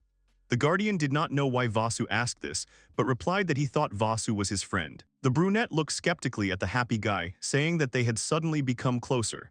That's when Orlando said that's why he wanted Vasu to get back on his feet. Vasu thought about Orlando's words, and then asked if the guy could listen to him. Then Vasu began to talk about how the villagers considered him strong, but the strength of his heart did not match the physical strength. Orlando listened that Vasu was unsure of himself, so he looked for friends to fill the void, but no one was near Vasu. The guy remembered the girls, thinking that they looked like they fell in love with him, but in the end they left him anyway, and every time this happened, Vasu ran away to hide in his room. This world was full of people who had friends traveling with them, and Vasu was very jealous of them.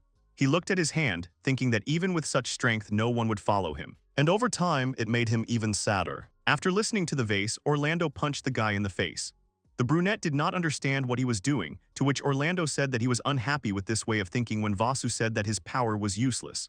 The guard took the vase by the breasts, thinking that even if the vase had no friends after all, who cared that no one was following the guy. The guy saved Lunik. Everyone praised Ragnar, but the real hero was Vasu, and Orlando knew it. Orlando then recalled that Vasu had saved his beloved girlfriend, which was a reason for pride. Of course, Tada was gone, but it was Vasu who made the girl smile. Wasn't that enough for pride? Orlando didn't understand if Vasu was one of those men who didn't care about a girl's happiness, if Vasu wanted to force a girl to become his friend. He asked Vasu again what such power was needed for, in order to help people, solve problems, and make people happy again.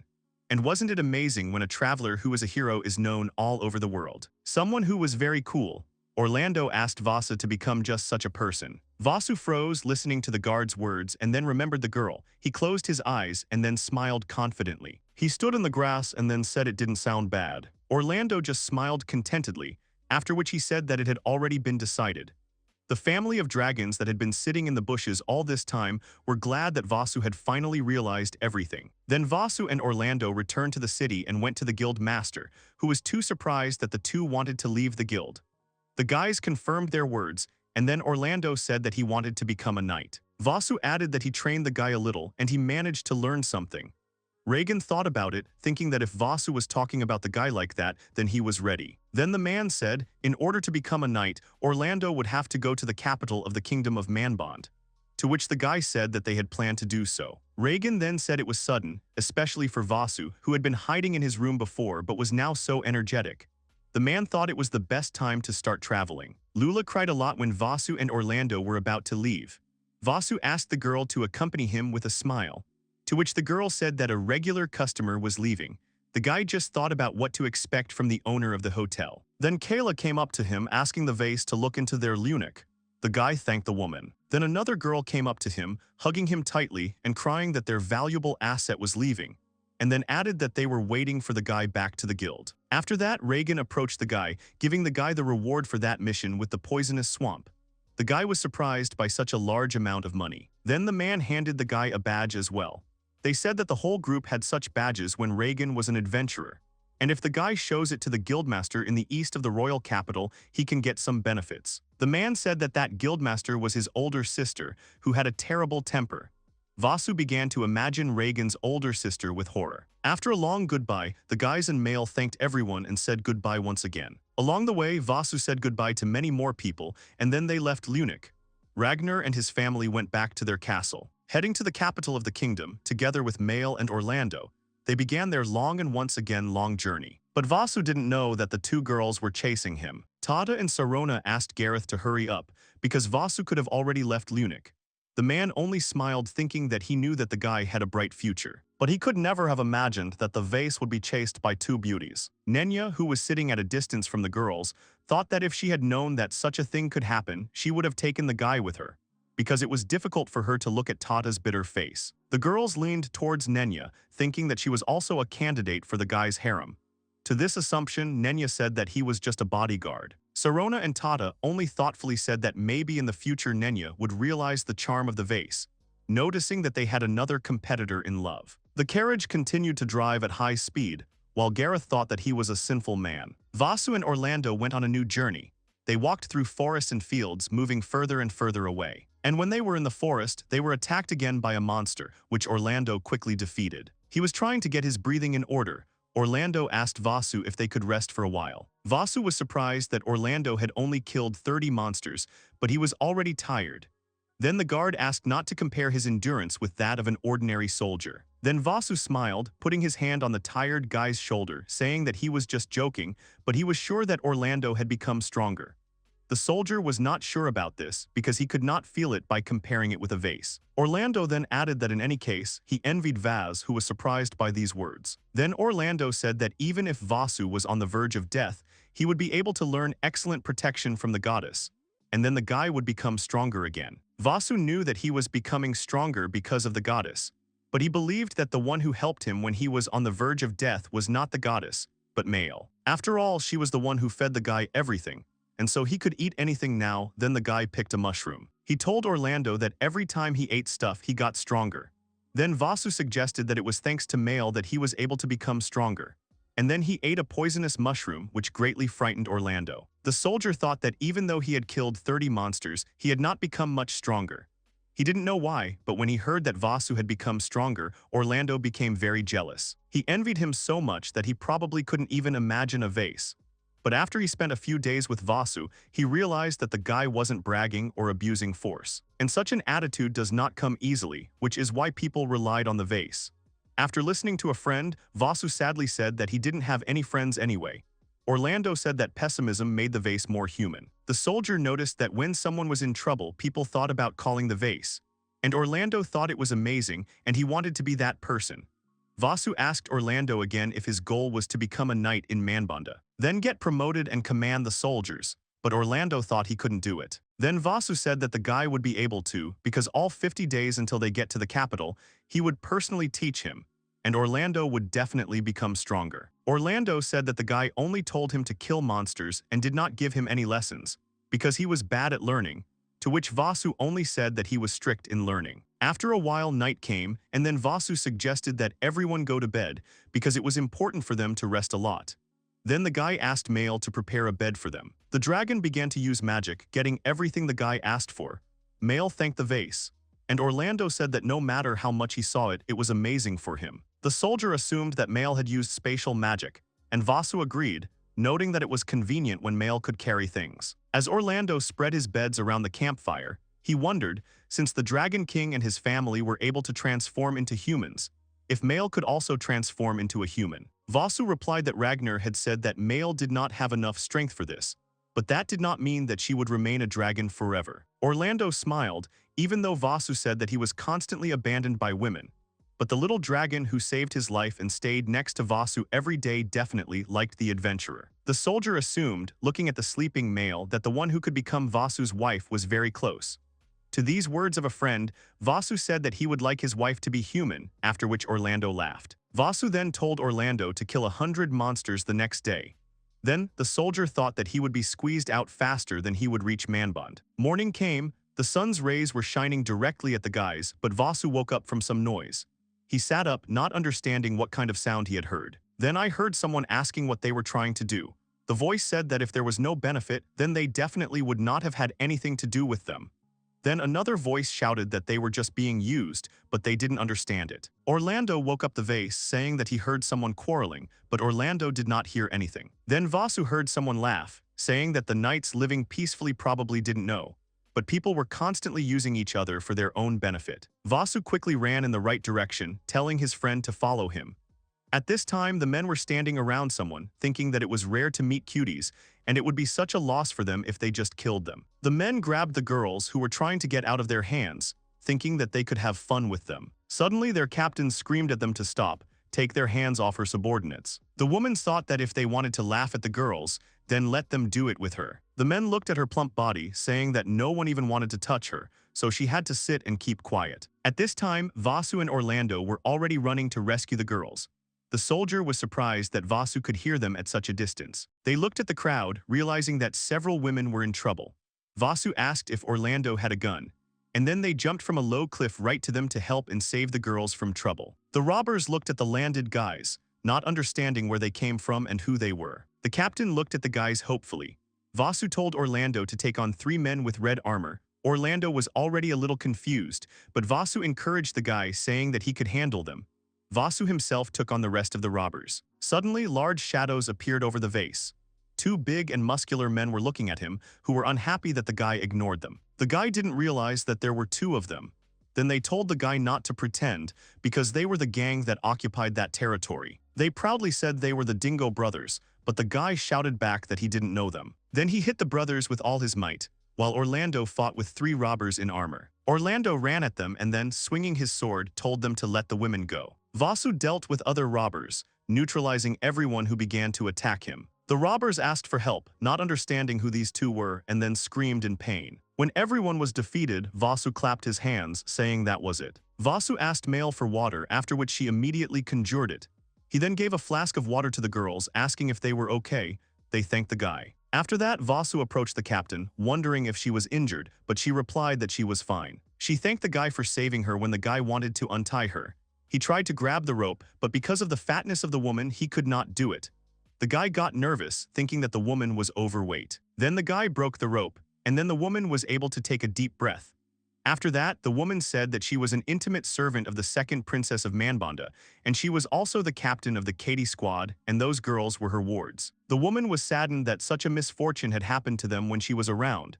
Then she asked for forgiveness for her unsightly appearance. Vasu replied that they shouldn't have worried, saying that they were just going to Manbond and that's why everything turned out so well. She thanked them again for saving her and then asked who they were. Suddenly, a bright flash appeared from her ring. The guys were a little surprised by this. The captain looked at the ring from which the voice came. The voice asked Katie if they were safe, to which the woman replied that they were already fine. Vasu asked what it was, to which Orlando replied that it was a ring that could be used to communicate from a distance. The voice from the ring exhaled in relief, and then said that Floyd had told them that the girls had been attacked, so right now they had already reached the village of Mima. Then Vasu quietly said that the captain's name was the same as the name of the squad. Orlando noticed that the name was cute. The voice said that they would gather in that village, but suddenly the voice asked someone who had come to him. The captain anxiously called Mrs. Namanissa, to which the guys froze, listening to the woman. At this time in the village of Mima, Mrs. Namanissu breathed a sigh of relief when she found out that Katie was fine. Then she said that they had stopped in this village and could explore it. Suddenly, a noise was heard. The girl turned her head towards the exit, asking who were those who came to her. There was a group of people in armor standing in the aisle, who then said that they had finally found Mrs. Namanissa. The butler threw something into the crowd. The butler used a smoke screen and then quickly led the girls out of the place until they could not pass. Against so many enemies, they didn't stand a chance. They were only able to escape to a house on the outskirts and put up a barrier. They prayed that Katie would be able to bring reinforcements and come to the rescue. And now they could wait for the magic power to run out. Namanissa was thinking that their investigation had reached such heights and they could get a little more proof. Then she heard a noise outside the window, not understanding what was happening. She looked out of the window, seeing Vasu, who began to deal with the enemies. The girl was looking at the guy. She understood this sudden meeting, and this feeling was undoubtedly love at first sight. She didn't know his name, but just seeing his back made her fall in love with him. The girl was standing in front of the vase. The guy was in the village of Oishi a few days ago. Vasu smoothed the ground with his hands and then smiled, saying that now everyone was gathered. The captain and Orlando looked at the work done by the vase, asking if they were alive. Vasu then explained that there was no abandoned house or cage in the village, and so that these bandits would not escape, the guy decided to bury them. The captain noticed that these robbers looked pitiful, and Orlando said it was a terrible flower garden. Then a girl rode up to them, who said that she had talked with the head of the village, and then added that she would go to Lunik to make sure that these robbers would receive punishment as soon as possible. The captain said that all this would solve a lot of problems, so she left everything to her. Suddenly, the girl met Vasu's gaze. She said she would definitely come back to him. Vasu blushed with embarrassment, and then the girl asked Orlando to tell her more about the trip when the time came. The soldier blushed embarrassedly and unexpectedly. The girl's words shocked the vase. Orlando stuttered, agreed with the girl, and then asked her to be careful. The girl smiled happily when she heard his words. Then she rode off on a horse, leaving the boys behind. Vasu glanced sideways at Orlando, who noticed his friend's gaze and blushed. After that, 2 more girls came up to Orlando and said that on Katie's orders they would stay in this village to continue monitoring the bandits. It annoyed them a little, because they couldn't accompany the guy. Then the girls suggested that the confused guy meet again together. Vasu just watched it with displeasure. Then he sighed, thinking that Orlando had got all the girls, even though Vasu had helped save them too. As he thought his face was a problem, then he suggested changing his hairstyle or appearance, for which he received a blow from Mail. The guy realized that the dragon did not like it because his mop of hair was a comfortable bed for Mail. After that, Vasu met Katie's gaze. Her eyes sparkled, but the guy didn't care. Then the girl winked at him, but Vasu only smiled. He thought if he was asked if a girl was his type, he wouldn't be able to answer that question, even though she looked cute. For his strong arms, she was not such a serious task to carry, and the size of the body was also not a problem. And while the guy was thinking about it, Mail hit him again with displeasure. Then he asked Katie if it was a good thing she didn't go to her mistress, because it sounded like she was in danger. Then the woman said that it was only a day from this village, riding a horse at full speed to the village of Mima. And the lady had a barrier and the butler was also with them, so the captain was not worried. But after a little thought, she said that they should have hurried anyway. Then the man from the village said that they had prepared the horses. The captain thanked him, and Vasu refused the horse, saying that he would run on his own 2 feet. Katie was surprised by the guy's words, and then when they hit the road, Vasu ran ahead of the horses, which surprised the captain. The guy kept running, not knowing what fatigue was. Katie was amazed by his strength and endurance. She wanted to know what the guy's body was made of. Orlando just smiled, saying that he was jealous. When night fell, they set up a small camp and built a fire. Sitting by this campfire, Katie assumed that they should have reached Mima by tomorrow evening. Katie thanked the guys again for their help, to which Vasu replied that they were just on their way because they were also heading to Manbond. The guy thought about it, since the person the captain served was an important person for the country. Then he wanted to ask something. Then the guy said that as a reward, Katie could help them with something. Orlando said not to get impudent with the vase. Then Katie asked what she could help with. Vasu hugged his friend's shoulders and then told Katie that Orlando wanted to be a knight, so the guy wanted to leave the guy for the captain. The girl smiled, promising that in that case she should have talked about it with Mrs. Namanissa, but it took some time to solve this difficulty. Vasu asked if Katie could tell him more about it, but the girl said she couldn't, and the guy will find out about it from Namanissa when he meets her and earns her trust. Then she would probably have told herself about the incident that took place in the country of Manbond. The next day, Vasu and the others reached the village of Mima. There was not a single person on the streets. Orlando noticed this too, even though the sun had already set and no one was in sight. Then they came to one of the houses. Katie apologized for bothering her, asking if anyone was in the house. A frightened young woman came out of the house. She said that a couple of days ago, people in red armor came to their village and surrounded the house on the outskirts with a large number, and the residents were scared by this. Orlando and Vasu exchanged glances. Then Orlando remembered that of those robbers there were several people in such armor, and Vasu asked Katie if she knew them. Katie frowned, telling the guys that they had secretly left the country in pursuit of a certain person, and they were now in the process of investigating. And those people wanted to stop that investigation, no matter what. Vasu thought about it and said that they had to hurry up and go to the house on the outskirts. At this time, people in red armor were standing near the house, and in their hands were torches. One of them told Namanissa to end it all and just stop walking out. He said it was all in vain, because no one could come to their aid, and it was only a matter of time before the magic power ran out. Vasu and the others were watching these people in red armor, sitting in the bushes the whole time. Orlando noticed that the armored men had an advantage in numbers. Then Katie offered to be her bait. Then Vasu assumed that the translucent dome surrounding the house was a barrier, and it looked as if this barrier was weakening. The guy began to get out of the bushes, saying that they had no more time left, so he had to go ahead, leaving his confused friends behind. Katie shouted after the guy that these people were different from those bandits, because they were knights who were well trained. But Vasu only smiled at the girl, showing her to be quiet. Katie didn't understand the vase. The guy quietly approached one knight behind his back, and then swung, hitting him in the back, from which the knight flew into his teammates. Several knights flew off to the sides, while others did not understand what was happening. Vasu scratched his head, thinking that he wasn't that good at stealth. The knights pointed their swords at the adventurer, telling him to prepare for death. One of the knights ran at the guy and then hit him with a sword, but the vase was stopped by the blade with his hand, which caused the metal to crack.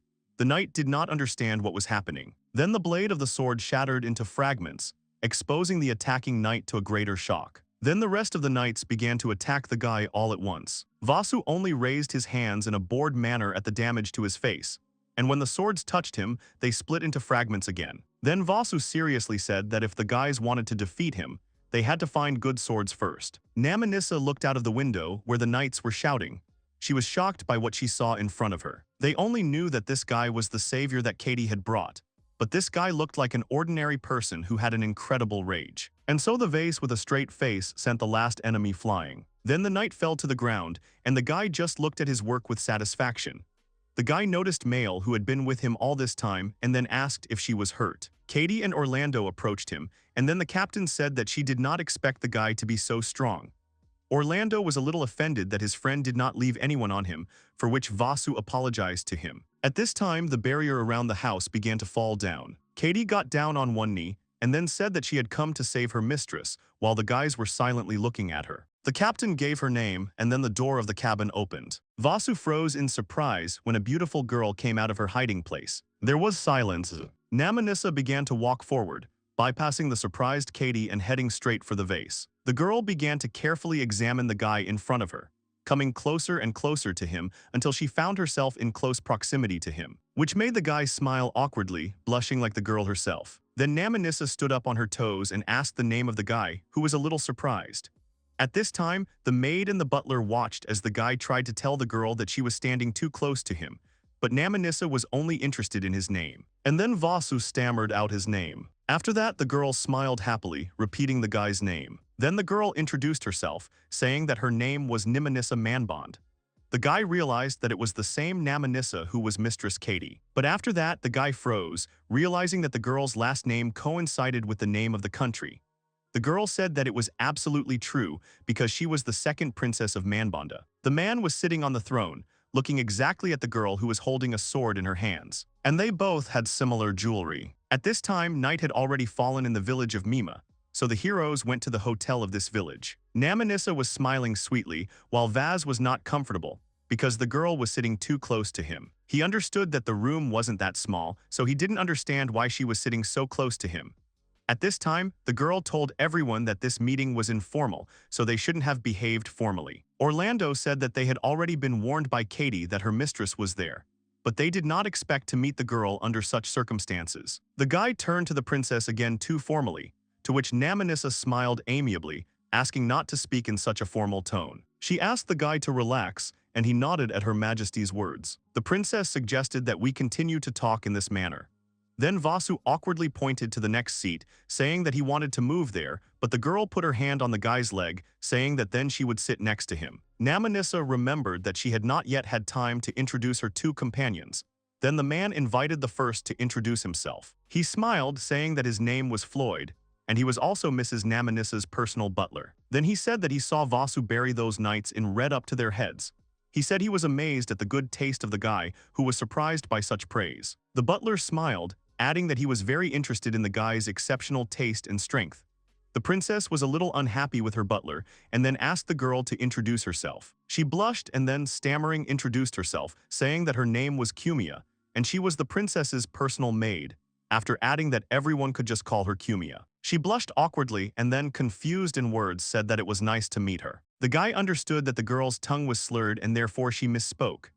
Vasu looked at the girl, who bowed slightly, thinking that even for her it was too much to have such large shape. Namanissa looked at the guy with displeasure, who closed his eyes, thinking that Captain Katie, like Namanissa, had large shape.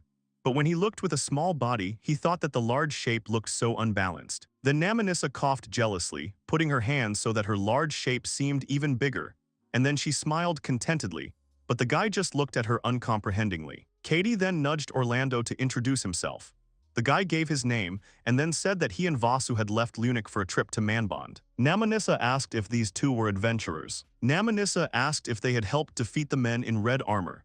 Then Katie wanted to clarify something. The captain said that all the knights in red armor who surrounded the house where Namanissa was hiding were defeated by Vasu single-handedly. Then she said that Vasu was a reliable man. Katie winked at the guy, who was confused, not understanding what she was doing. The princess wanted to know more about it. At this time, Vasu was trying to get a map, realizing that it was a goddess. Namanissa asked the guy that something was wrong, to which the guy awkwardly apologized, and then left the room, saying that he had to leave for a while, leaving a confused princess behind him. Vasu took out a map, asking the goddesses what happened. They said they were discussing something important, then the light came out of the card. The guy opened one eye, peering at the card, noticing that nothing had changed in the status, and then asked what danger detection level meant. He was glad that his humanity level hadn't dropped again. Then the goddess got angry at the guy, calling him names, and the goddess of Mother Earth just laughed triumphantly. Then the goddess began to speak angrily about Katie and Namanissa, who had large shape, and then about the maid. An appearance that can make you want to protect her just at a glance. The goddess did not understand why Cumia had such large shape, noting that all women with large shape were enemies, and then added that the goddess of Mother Earth was also one of them. The second goddess laughed, saying that it was unrelated because it was enough that she loved the vase with all her heart. The guy discontentedly continued to listen to the quarrel of two goddesses who were measuring their large shape, noticing that the first goddess did not have such a large shape size. When Vasu came out, everyone looked at the door, thinking about what Vasu was doing there. Namanissa then asked Orlando if she could ask him a question. She awkwardly asked the soldier if Vasu had a lover, to which Orlando was a little surprised. Then the girl began to justify herself that she was too friendly towards Vaz, and this could make him angry. Then Orlando smiled, telling the girl that his friend was just nervous because he was not used to female attention. The guy said that Vasu had no one, and despite the appearance, Vasu suffered from a lack of confidence, and it was easy to hurt him. Orlando added that at the moment, regarding his feelings for the girls, Vasu was pessimistic. Each girl thought about it differently. One wanted to protect, the other thought it was cute, and the third just smiled. The soldier said that Vasu was much more decent than other people, and of course he could be useful to the princess. She clasped her hands around her collarbones and smiled confidently. Then Vasu returned to them. He sat down next to the girl again, asking why the princess and the others had left the royal capital, thinking that it was time to tell everything. Namanissa sighed, saying that if she told everything she would involve them in their business. But after Vasu said that everything would be fine, the girl believed him and decided to tell him. In her country of Manbond, King Javilio and Queen Myrlina had 3 children. Her eldest brother, the heir to the throne, the eldest son of Navilio. There was also her older twin sister, Nerlina, and of course Namanissa herself, who was the younger twin sister. The Manbond family ruled this state. Floyd said that Navilio was excellent in domestic politics, diplomacy, strategy, and almost everything, for which he was nicknamed the genius of his country. And the officials and townspeople were very proud of him. Katie said that if there was a war, then Mrs. Nerlina made the blood of enemies rain down. She was so strong that she inspired fear in other states and their chivalric order. Cumia then said that on the other side was the younger sister, Namanissa, filled with kindness and compassion. She used barrier-type magic, for which she was nicknamed the Holy Princess of Mercy. Then Namanissa said that her family lived in a world without conflict, until one day her parents fell unconscious from an unknown disease and still did not wake up from it. When they were supposed to rally, her older brother and sister suddenly started treating each other like enemies. They tried to kill each other and started preparing for war. Namanissa suspected there must have been a reason for their family's similar misfortune, so she and her people started their own investigation. Then Orlando suggested that because of this, the soldiers in red armor tried to interfere with her. Namanissa said that they were not behind their main problem. Vasu asked if anyone else was behind the problem. Then Katie told the princess that their main problem was still being investigated, but they found out about the reason for the enmity between the older children of the Manbond family. Therefore, first of all, Katie wanted to clarify whether they were wearing something unusual when they began to feud, something similar to jewelry. Namanissa thought about it and then remembered that her brother had a bracelet and her sister wore a necklace. Katie frowned, saying that she knew it, because the manager of the Adventurer Guild in the Eastern Royal Capital had said the same thing. Vasu thought about this manager, assuming she was Reagan's older sister. Then Katie said that the bracelet and necklace were cursed. Namanissa was amazed by the captain's words. She said that all the cursed items should have been stored in sealed vaults, but it was discovered that 2 cursed items were missing. The curse of the snotty youth was placed on the bracelet, and the rage of the berserker was placed on the necklace. And the longer they wore these items, the stronger their control over the owner became. Namanissa then said that they should have prioritized the task of removing the curse, rather than finding the culprit. Katie added that as soon as the items are removed or destroyed, the curse will subside. Vasu then asked, since they were relatives of the princess, if she could approach them, to which Namanissa said that she did not even recognize her. On top of that, there were always about 6 knights around them, which made it difficult to approach them. Then Vasu offered to break through to them by force. Katie warned that those knights were different from the people in red armor. Those knights were of the same level as the A-class adventurers. Orlando asked the princess if she was satisfied with the use of force. Then Vasu could do it for the girl, because his strength was a little abnormal. Vasu blushed at his friend's words, thinking that Orlando knew him well. Namanissa looked at the vase with confidence, who said he could easily scatter them. He recalled that in the battle he shouted that if they wanted to defeat the guy, then Ying needed to find a better sword. Then he showed his card, which said that even the divine sword couldn't cripple the guy. Vasu said that he also had a younger sister, so he could imagine how sad and unpleasant the girl was from the hatred of her sister and brother. The princess was listening to a guy who had the impression that Namanissa was very cheerful and independent, but now her brother and sister did not recognize her. Therefore, the girl felt lonely, which was hard in itself. Vasu said she left the country for her brother and sister to sort out the problem. He then smiled, saying that the princess was amazing. Then he noticed that the children in the princess's family were very close. The girl closed her eyes at the guy's words. Orlando said that Vasu was impertinent to the princess, but the girl only thanked the vase. Everyone listened to the girl, who said that this request would not go through the guild, so it was informal. And to save her family, the princess asked the guys to destroy the cursed items. She looked at the vase with confidence, asking if they would take up this request. Vasu smiled and then said that he would agree to take this assignment, to which the princess also smiled happily. Then the guy said that he had one condition. He said it was about Orlando, who aspired to be a knight. He said it was impossible to become a knight from scratch, so he asked if they could give his friend a chance. Orlando told Vasu that it was supposed to be a reward for the adventurer, to which Vasu said that they were friends. Orlando burst into tears when he heard the guy's words, and then Namanissa smiled, saying that she would be happy to help.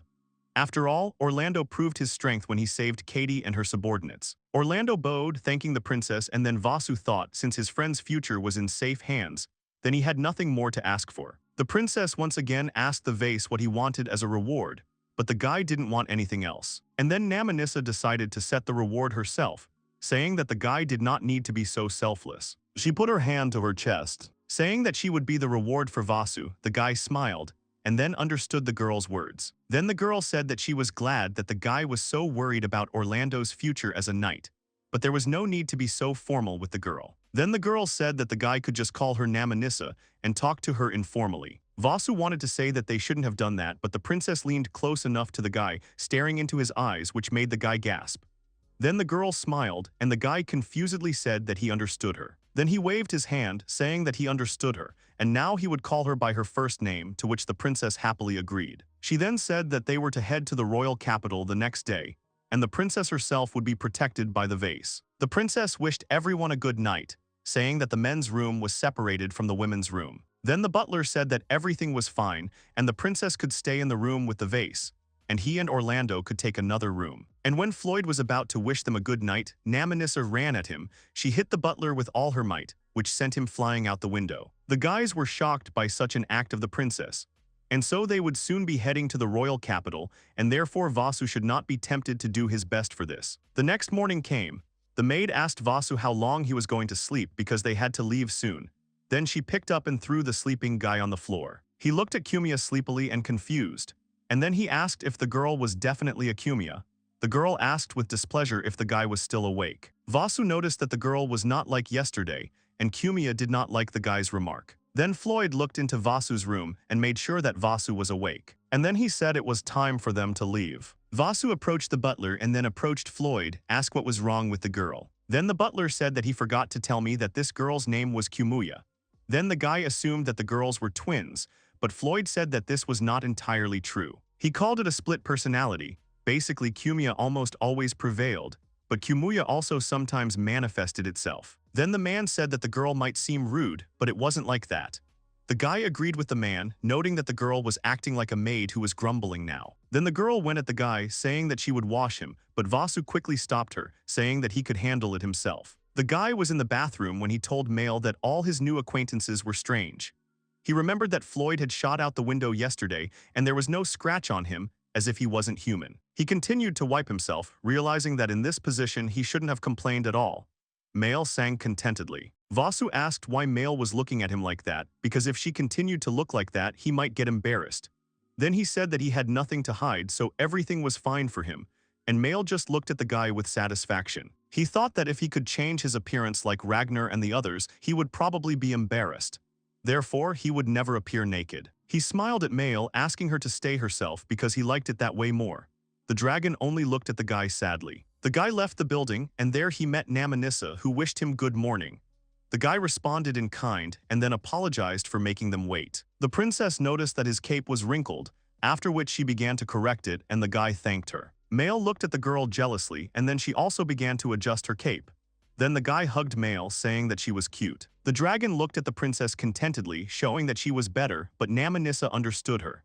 Then the princess said that Vasu was a prankster. Then they set off, and after a while, they reached the capital of the kingdom of Manbond. They drove through the gate, after which Katie said that they would escort Lady Relaya to the royal palace.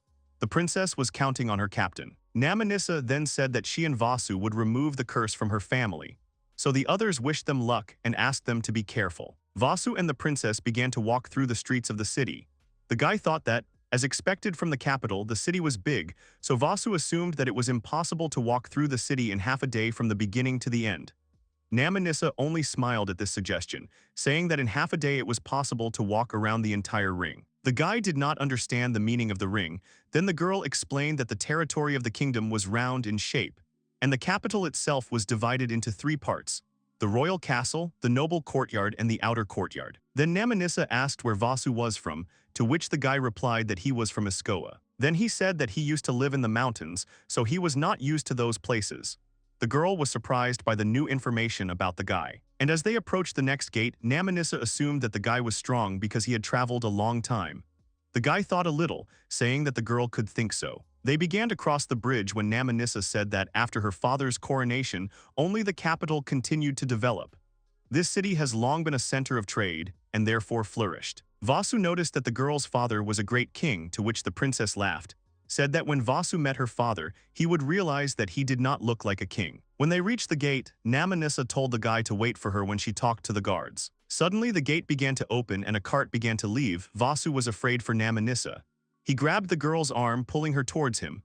The cart stopped. Namanissa closed her eyes in fear, and then opened them when she realized that nothing had happened. She looked at the serious guy who was looking towards the carriage. She continued to look at him in love when Vasu said that it was dangerous, and therefore it was necessary to be more careful. The girl put her hand on the guy's chest and then snuggled up to him, covering her eyes. At that moment, Vasu was looking at the guy who got out of the carriage. The blonde guy smiled happily when he saw Namanissa and said that they had not seen each other for a long time. Vasu wanted to know who this guy was, and then Namanissa sighed, telling Mr. Dengora, who came up, that they really hadn't seen each other for a long time. Then she glanced at the carriage, assuming that he and Chancellor Zays were going to her father's, to which the guy replied that his father had asked him to do it. And then he asked who was next to the princess. And while Vasu was trying to answer in confusion, Namanissa said that Vasu was a strong adventurer, and Mrs. Relai introduced them. Then the girl said that a quarrel had recently broken out between her older brother and sister, and therefore she hired a vase to protect herself. Denroga listened to the princess showing her new acquaintance the city, after which they were going to the palace. He smiled at the guy, saying that Vasu didn't look that strong, to which the adventurer didn't say anything. But Minasa got angry. She pushed the vase forward and then said goodbye to Denrog, telling him to take care of himself. She also noticed that there were no capable people next to the guy and advised him to hire security. The guy wanted to call the girl again because he wanted to talk about their upcoming wedding, so he asked her to stay for a while. Vasu was surprised when he heard the guy. Then Denroga explained to the girl that his father was not very happy about this wedding, so he suggested that Namanissa try to convince him. Then the princess called the guy, who was a little excited. Then she angrily said goodbye to the guy, and then Namanissa and Vasu began to move away from the guy. They arrived at the castle when Vasu decided to ask a question. Namanissa immediately realized that the question was about that guy. The girl looked down sadly when she explained that she had only heard a little about that marriage. The princess bit her lip in annoyance, and then told Vaz that Denroga was the son of Duke Frabond. There were actually 2 royal families, Manbond and Gunnarbond. At first, a man from their family was the king, but he died without an heir. His cousin Duke Frabond became a supporter of King Manbond. Vasu was about to suggest something about this marriage, when the girl cut him off, saying that their engagement had been decided by Mr. Denrog's father, Zays. The girl was not happy with this, so she said that when her father wakes up, she will ask to break off this engagement, because she did not want to marry that guy. Vasu understood her, and then the princess ran that she would not let that guy even touch her, but Vasu noticed that the princess was too close to him. Then Namanissa reminded the guy about the award, who had already forgotten about it. The girl said she was his reward, to which the guy thought she was joking. Vasu listened attentively to the princess, who thought that since she was his reward, he could do anything with her. The girl did not have time to finish, as the maids and the butler began to run up to her, who were glad to see the girl. They did not understand why Namanissa did not tell them anything, and after that they said that they were glad that the princess was okay.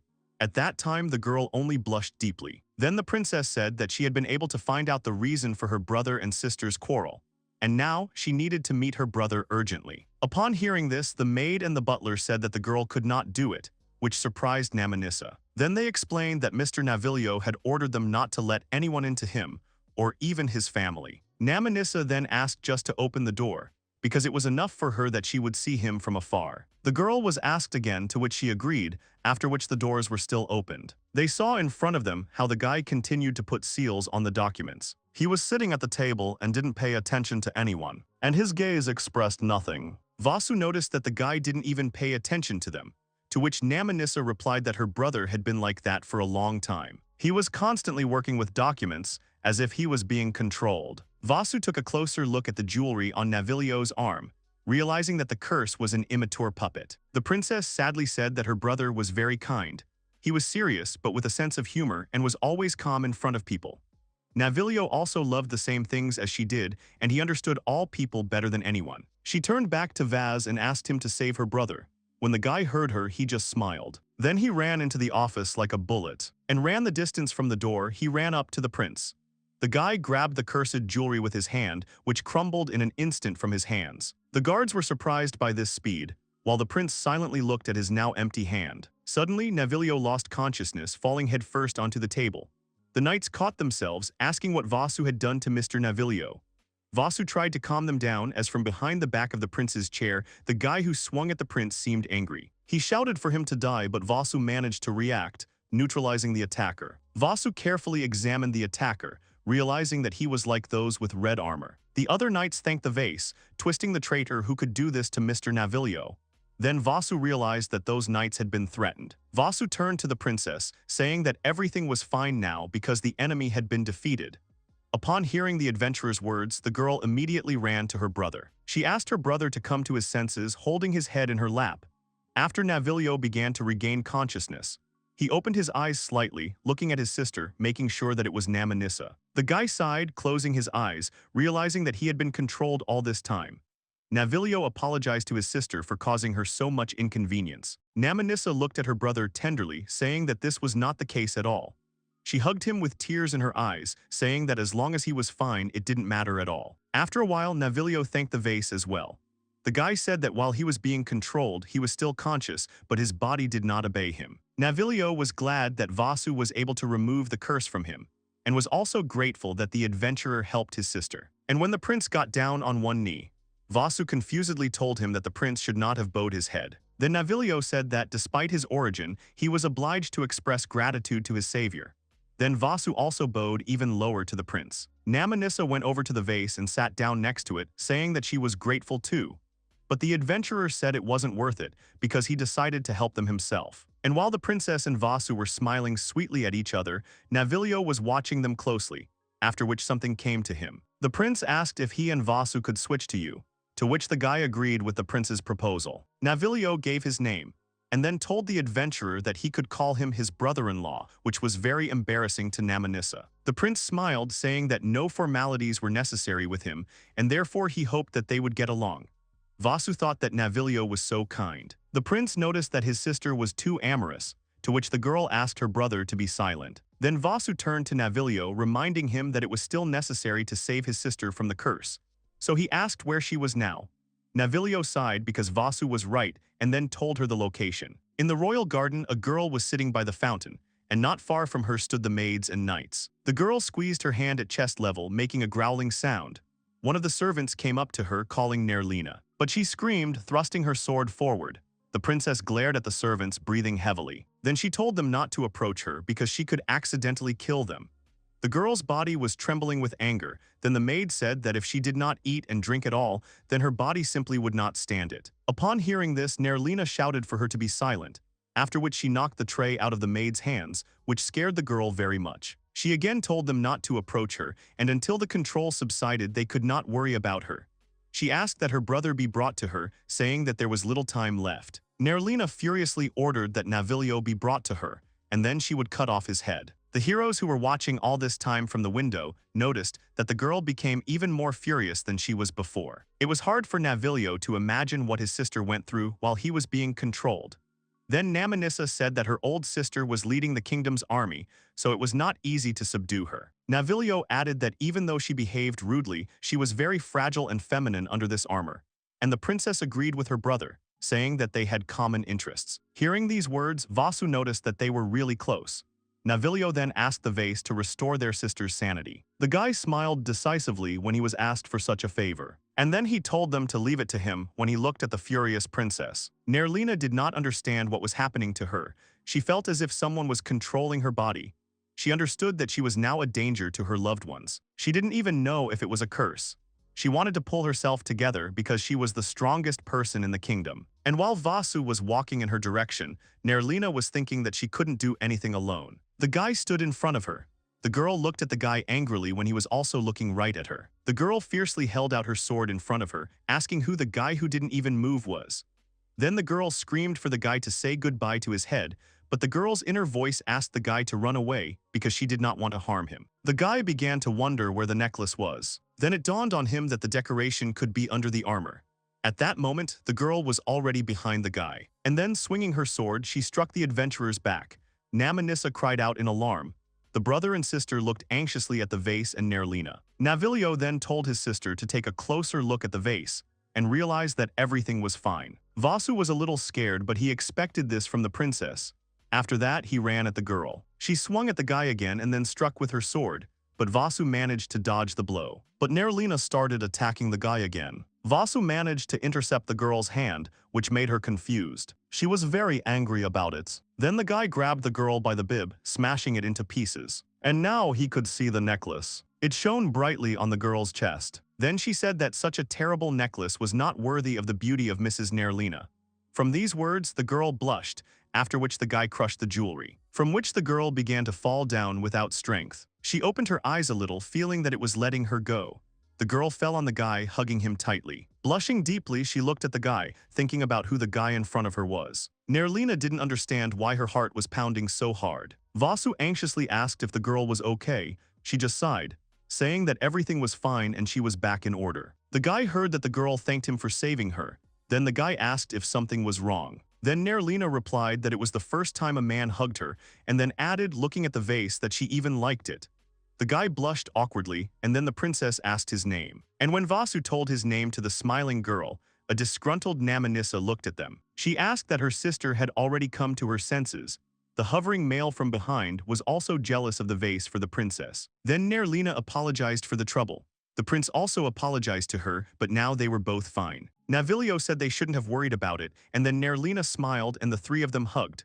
Vasu smiled as he watched the family reunion. Then Namanissa turned to Vaz. She was very grateful for saving her sister, but then she angrily protested that she and his sister had hugged for long enough. Vasu began to apologize for this to both the princess and Mail. The guy seriously said that he was too cocky, and therefore he thought that he would be accused of inappropriate behavior towards the royal family. But the girl said that wasn't the point. After all, she didn't hug a guy at all. Then her older brother asked Namanissa to calm down, explaining that Nerlina had caught the vase so that she would not fall. Nerlina agreed with her brother's words, then added, looking slyly at her sister, that it was very pleasant to hug Vasu. Namanissa was not happy with these words of her sister. Then Navilio realized that the sisters' interests had converged again, and Vasu looked at the prince with interest. He began to explain to the adventurer that once upon a time he had already given Namanissa an ivy bear, and then Nerlina also wanted one. As a result, the girls fought. Then the prince decided that he would give the girls only the same things, and from that moment on he did not change his traditions. Vasu was in a little shock. Navilio noticed that Vasu was alone, so he didn't know what to do with them. At that moment, Vasu began to imagine how the princesses began to tear him apart like that teddy bear. And so the girls, looking at each other, grabbed the hands of a guy who was really scared. Namanissa, with feigned politeness, asked her sister to move away from the vase, to which the second sister said that she would not take the vase from her, because they were no longer children. After all, they both knew what to do in such a situation. They could just share. At that moment, Vasu was praying that the girls would not tear him apart. The girls snuggled up to the guy, telling him to be honest at the same time. She looked at the guy, asking for a vase so that he would become a man for both sisters at once. The guy was confused, and then the prince proudly said that his sisters were able to find a peaceful solution, as he expected from them. Navilio then said that after this, their father would wake up in the blink of an eye and would be glad to hear such news. It seemed to Vaz that they were in too much of a hurry. Then Nerlina told the guy to talk informally with both of them. The guy was about to object, but the girl looked at him threateningly, after which the guy gave up. Vasu called the girl by name, but she asked him to repeat the name again. The guy embarrassedly said her name again, and again the girl asked to repeat it, to which the guy got angry, asking how many more times he had to repeat it. Nerlina only smiled happily, thinking that it was better that way. Then the girl apologized to the maids and the butler, realizing that she had scared them badly. To this, everyone replied that they were fine and now they were happy. And while the princess thanked her servants, who were crying with happiness, Navilio said that now they could go to the room where their parents slept. They came to their parents' chambers, watching the sleeping rulers. The sisters sat on either side of their parents. Namanissa sadly said that her magic was powerless in this situation. Navilio hoped that after their curse was lifted, they would feel better. Nerlina understood that there were no cursed objects on her parents, so she did not know what was the matter. Then someone was heard outside the door calling Namanissa.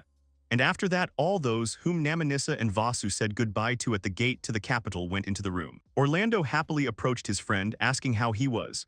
Vasu smiled, saying that everything was fine. And then the soldier realized that the prince and the princess were also fine thanks to the vase. Navilio realized that Orlando was a friend of Vasu. Then the soldier bowed, saying that they traveled together with Vasu. Taking advantage of the moment, Vasu said that Orlando had skills, so he thought that the prince could take Vasu's friend as a knight. Orlando was confused, but then Navilio agreed with Vasu to take the guy into service. Then Katie said that she was glad to see Nerlina. She thanked him for his concern and then added that she had already learned about that investigation. The captain said they found out those were cursed through special items, but still couldn't figure out the reason for the king and queen's sleep. Then Floyd added that they had brought the head of the guild, suggesting that she could help them. Kumia went to the door and then asked the woman to enter the room. Vasu asked a friend if she was Reagan's sister, to which Orlando said that he had just spoken to her. He leaned closer to his friend, saying that he was surprised, and began to draw the vase in his head again, the very image where Relea was a female copy of Reagan. Then a beautiful woman with glasses entered the room, which Vasu was very surprised by. He just couldn't believe his eyes. Then Relea approached him, realizing that he was the same vase. The guy awkwardly scratched his head, confirming the woman's words, and then added that he was a C-rank adventurer. Relea said she had heard about him from Orlando. Then the guy, smiling, showed the badge that Reagan had given him, and then his guild member card. The woman looked at the map carefully, noting that it looked authentic, and then added that her stupid brother had trusted this guy. The woman then decided to formally introduce herself, and said that she was the chief of staff of the Adventurers Guild of the eastern capital of the kingdom. She said that the guy had just saved Navilio and Nerlina, and therefore his rank did not show his strength, because there was no such C-ranked adventurer who was able to defeat the royal guard. Relea added that she had not yet seen all of his fox in person, and did not know what tricks he used. She smiled, realizing that it was a real stroke of luck for the guild master to find an adventurer who was trusted by so many people. The guy was surprised by such a compliment from the head of the guild, and after that he awkwardly thanked her for it. Relea approached Namanissa, asking how the rulers were. The princess said that they slept for a very long time, and then asked if the woman had ever seen such a thing. Relea thought about it, because in her whole life she had met everything, and she could say that it could be some kind of magical substance. But Namanissa said the doctors would have figured it out long ago if that was the case. Then Relea clarified that she was not talking about substances known to most. She suggested that this substance could be ancient and long lost. Relea couldn't help but know about it, because such a strong substance with all this was impossible to determine. The prince was upset by this, suggesting that this substance could have been long-acting and they might not have had a chance. Nerlina was unhappy that their parents could sleep like that for all eternity. I offered to find the culprit and find out a way to remove this magic. Namanissa recalled that she couldn't even find the one who cursed her older brother and sister. Relea thoughtfully agreed with the princess's words, adding that even if they found them, they could lie to them. The vase was sad because even by force there was nothing to be done. Namanissa looked at the adventurer anxiously. Then Relea thought that if there was someone whose knowledge surpassed their era, someone who had lived for many years, perhaps he would be able to help. Then an idea appeared in the vase. He spoke softly to Mael, asking how old Ragnar was. Then the little dragon began to explain that her father was very, very many years old. And Vasu decided that he should have asked the Dragon King about it. During Sarona and Tada's journey, the carriage continued on its way when Sarona decided to ask a question that was a bit strange to ask a fellow harem member. Tada giggled and then said that Sarona could ask her anything. Then the elf reminded that Tada had already mentioned that she worked in a brothel, but did not do it of her own free will. Then Tada dreamily said that if Vasu had allowed her to be one of the participants in the harem, she would have given herself to him, body and soul. Then Sarona remembered that Tata and Vasu often met in a brothel. Sarona was trying to find the right words about whether there was something between Vasu and Tada. Then Tada smiled contentedly. She put her hands on Sarona's shoulders, saying that she had hit the bullseye. The girl began to describe their meetings in colors, which made the elf blush. Then Tada said she was joking because Vasu didn't even touch her. Then she hugged Sarona, saying that the elf was too cute, and therefore Tada couldn't help but tease her. Sarona breathed a sigh of relief, saying that she was glad to hear this, because she was already afraid that she had managed to fall behind. Then Tada also asked how far Sarona and Vasu had gone. The elf said that there was nothing like that between them. Then Tadu asked if Sarona had shown her body. She wanted to answer that it hadn't happened, but then she remembered that the guy had seen her naked when she was taking a bath. Tada assumed that he could also see the vase below, but Sarona quickly rejected this. Then Tada boasted that Vasu had already seen her without clothes. Sarona was unhappy with this, and then said that they were both on equal terms, which is why they had a draw. Then Tata realized that Vasu hadn't touched any of them. Sarona thought about it, and then admitted that she was a little worried about it. After all, the guy came to the brothel and did nothing at all. And the girl was already looking forward to the moment when Vasu would show his masculine side. However, Sarona did not think that he avoided relationships with girls because of his kindness. Then Tada said that she once asked Vasu that there could be a possibility that he was not interested in girls, but he refuted her hypothesis. Sarona thought about it, and then Tada, putting her finger to her lips, suggested to the girl that if they met with Vasu again, they should try to seduce the guy with their little assertiveness. But Sarona immediately said that she couldn't do it, and for the girl to take the first step at all, it was a little awkward. Then Tada asked why she couldn't do it. Tada continued to listen to her new friend's awkward speech, who was able to pull herself together, and then said that she had no experience. And then, looking away in embarrassment, Sarona admitted that she had never been in a relationship with anyone before, and therefore it was very awkward for her to talk about it. Upon hearing Sarona's confession, Tada was touched by this, and then hugged the girl, saying that she was touched that it was wonderful of Sarona to give her untouched body to the vase. Sarona was a little embarrassed, noting that if of course Vasu wanted it, then she would obey. She added that she was too inexperienced in this regard, and therefore she was afraid to disappoint the vase. Then Tada shared that it had nothing to do with the experience and the techniques used, because the very decision to start their first relationship was unimaginably wonderful. Sarona listened to the girl who said that she was not able to do it again, and therefore she was very jealous of the elf. And then the blonde girl said that as long as Tada's feelings and heart were devoted to the vase, the girl who listened attentively to the elf only needed to show her love. Tada was surprised by her new friend's words and then smiled. She sighed, and then said that these words also applied to Sarona herself. Tada pointed at the elf and then told her not to worry about it. After all, she was sure that Mr. Vasu would give all of himself to love. Then Tada suggested that the girl give a couple of lessons that would definitely not interfere with the girl, so Tada could enlighten the girl in terms of relationships. But Sarona told the girl not to turn up her nose, and Tada decided to check the body of the girl who began to resist. At the same time, Nenya was thinking about how long it all had to last. Vasu happily said that he had arrived at the right place, and the reason they arrived there was because the rulers of Manbond were still asleep.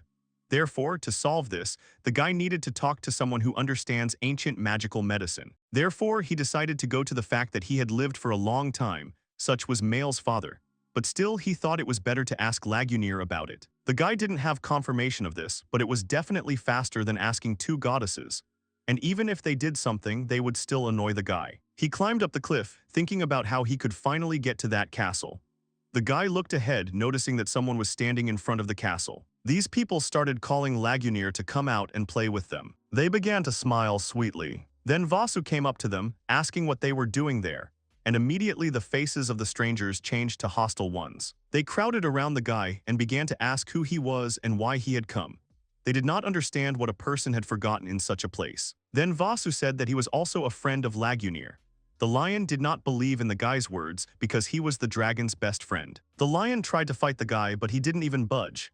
Jane was amazed that the guy was too strong. The rest of the people praised the friend and then attacked the guy, saying that it was their turn to deal with the guy. And after that, there was a big fight. After this fight, Lagunir laughed happily, looking at his beaten friends and the unflappable vase, saying that they were too noisy for games, noting that they got along well with each other. Then the dragon said that Vasu was his new friend, and after that he told Vasu that those four were his old friends, who were called the strongest of this mountain. But then his old friends noticed that despite the fact that they were strong, they were so easily beaten by a man, and this confused them. Then Lagunir said that Vasu, who did not seem so strong, really had a power that was not conspicuous. And then he remembered how the guy had picked him up with ease. The old friends asked if they would remain friends, to which the dragon said that if they dropped their dislike of the vase, they would remain them. Therefore, the evil spirit smiled amiably, saying if Vasu was Lagunir's friend, then he was their friend too. Vasu noticed that they were surprisingly pleasant people. Then they introduced themselves. The golden lion was praised by the beast Jane, the werewolf was called Zir. The high elf next door was called Rito, and the last necromancer was called Nuru. Vasu then asked who the high elves were, and then Rito decided to tell everyone to the guy.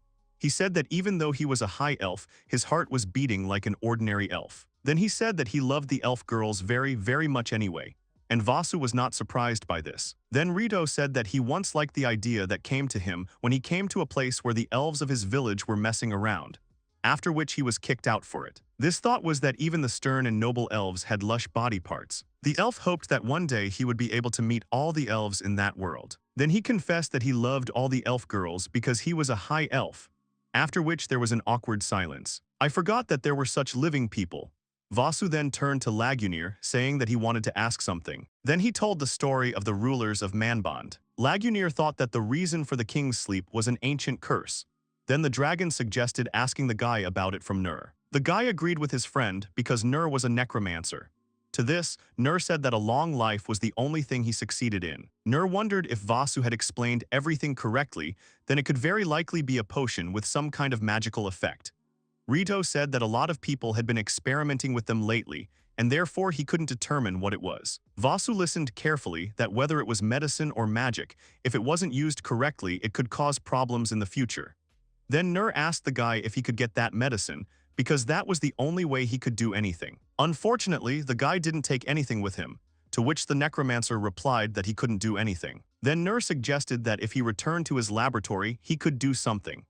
Vasu suggested that they go together, to which the necromancer said that they would have to go far. Then Lagunir intervened in their conversation, saying that Nur did not understand the whole essence of Vasu's magic. The adventurer said that he wanted to return home as soon as possible. Therefore, if they walk to Nur's house, they will arrive in Manbond the next morning. But the necromancer believed that this was not possible. Vasu said that Nur would go with him, but he did not understand why. Then Vasu said that if Nur looked at the sleeping rulers, he could fix it, but the necromancer was talking about something else. Then Vasu said that he would carry the skeleton on his back, and the guy missed the mark again. Then Nuru said that he was a necromancer who was a monster, so it would be bad if he appeared in the city of people. He was afraid that people might throw stones at him and dogs might gnaw his bones. And then he could cry, returning with nothing. Vasu noticed that Nur wasn't overconfident for a monster. To all this, Nur added that there could be soldiers or monster hunters in the city who would definitely harm him. Vasu reminded him that the necromancer was one of the strongest on the mountain, to which he replied that it was too long ago. Then Vasu said that the skeleton had nothing to worry about, because if he was on the good side, then Vasu would support him. And then he said that if the danger towards Nur happens, the adventurer will definitely protect him. The guy understood that he had recently met the prince and princesses, but he still wanted to help them. And when the king and queen can wake up, their family will be happy again. Vasu was sure that if Nur saw the smiles of those people, we would become much happier. And that's why Vasu wanted the necromancer to help him, because he believed in him. Nur sighed, amazed at the guy's speech, after which he still agreed. However, he said that he had one condition. Vasu happily promised that he would do anything. Then the necromancer said if the guy met a skeleton with a beautiful collarbone, he had to introduce them, because Nur wanted to get himself a wife. There was silence. Vasu understood that this request was a little difficult, but after that he agreed with the necromancer.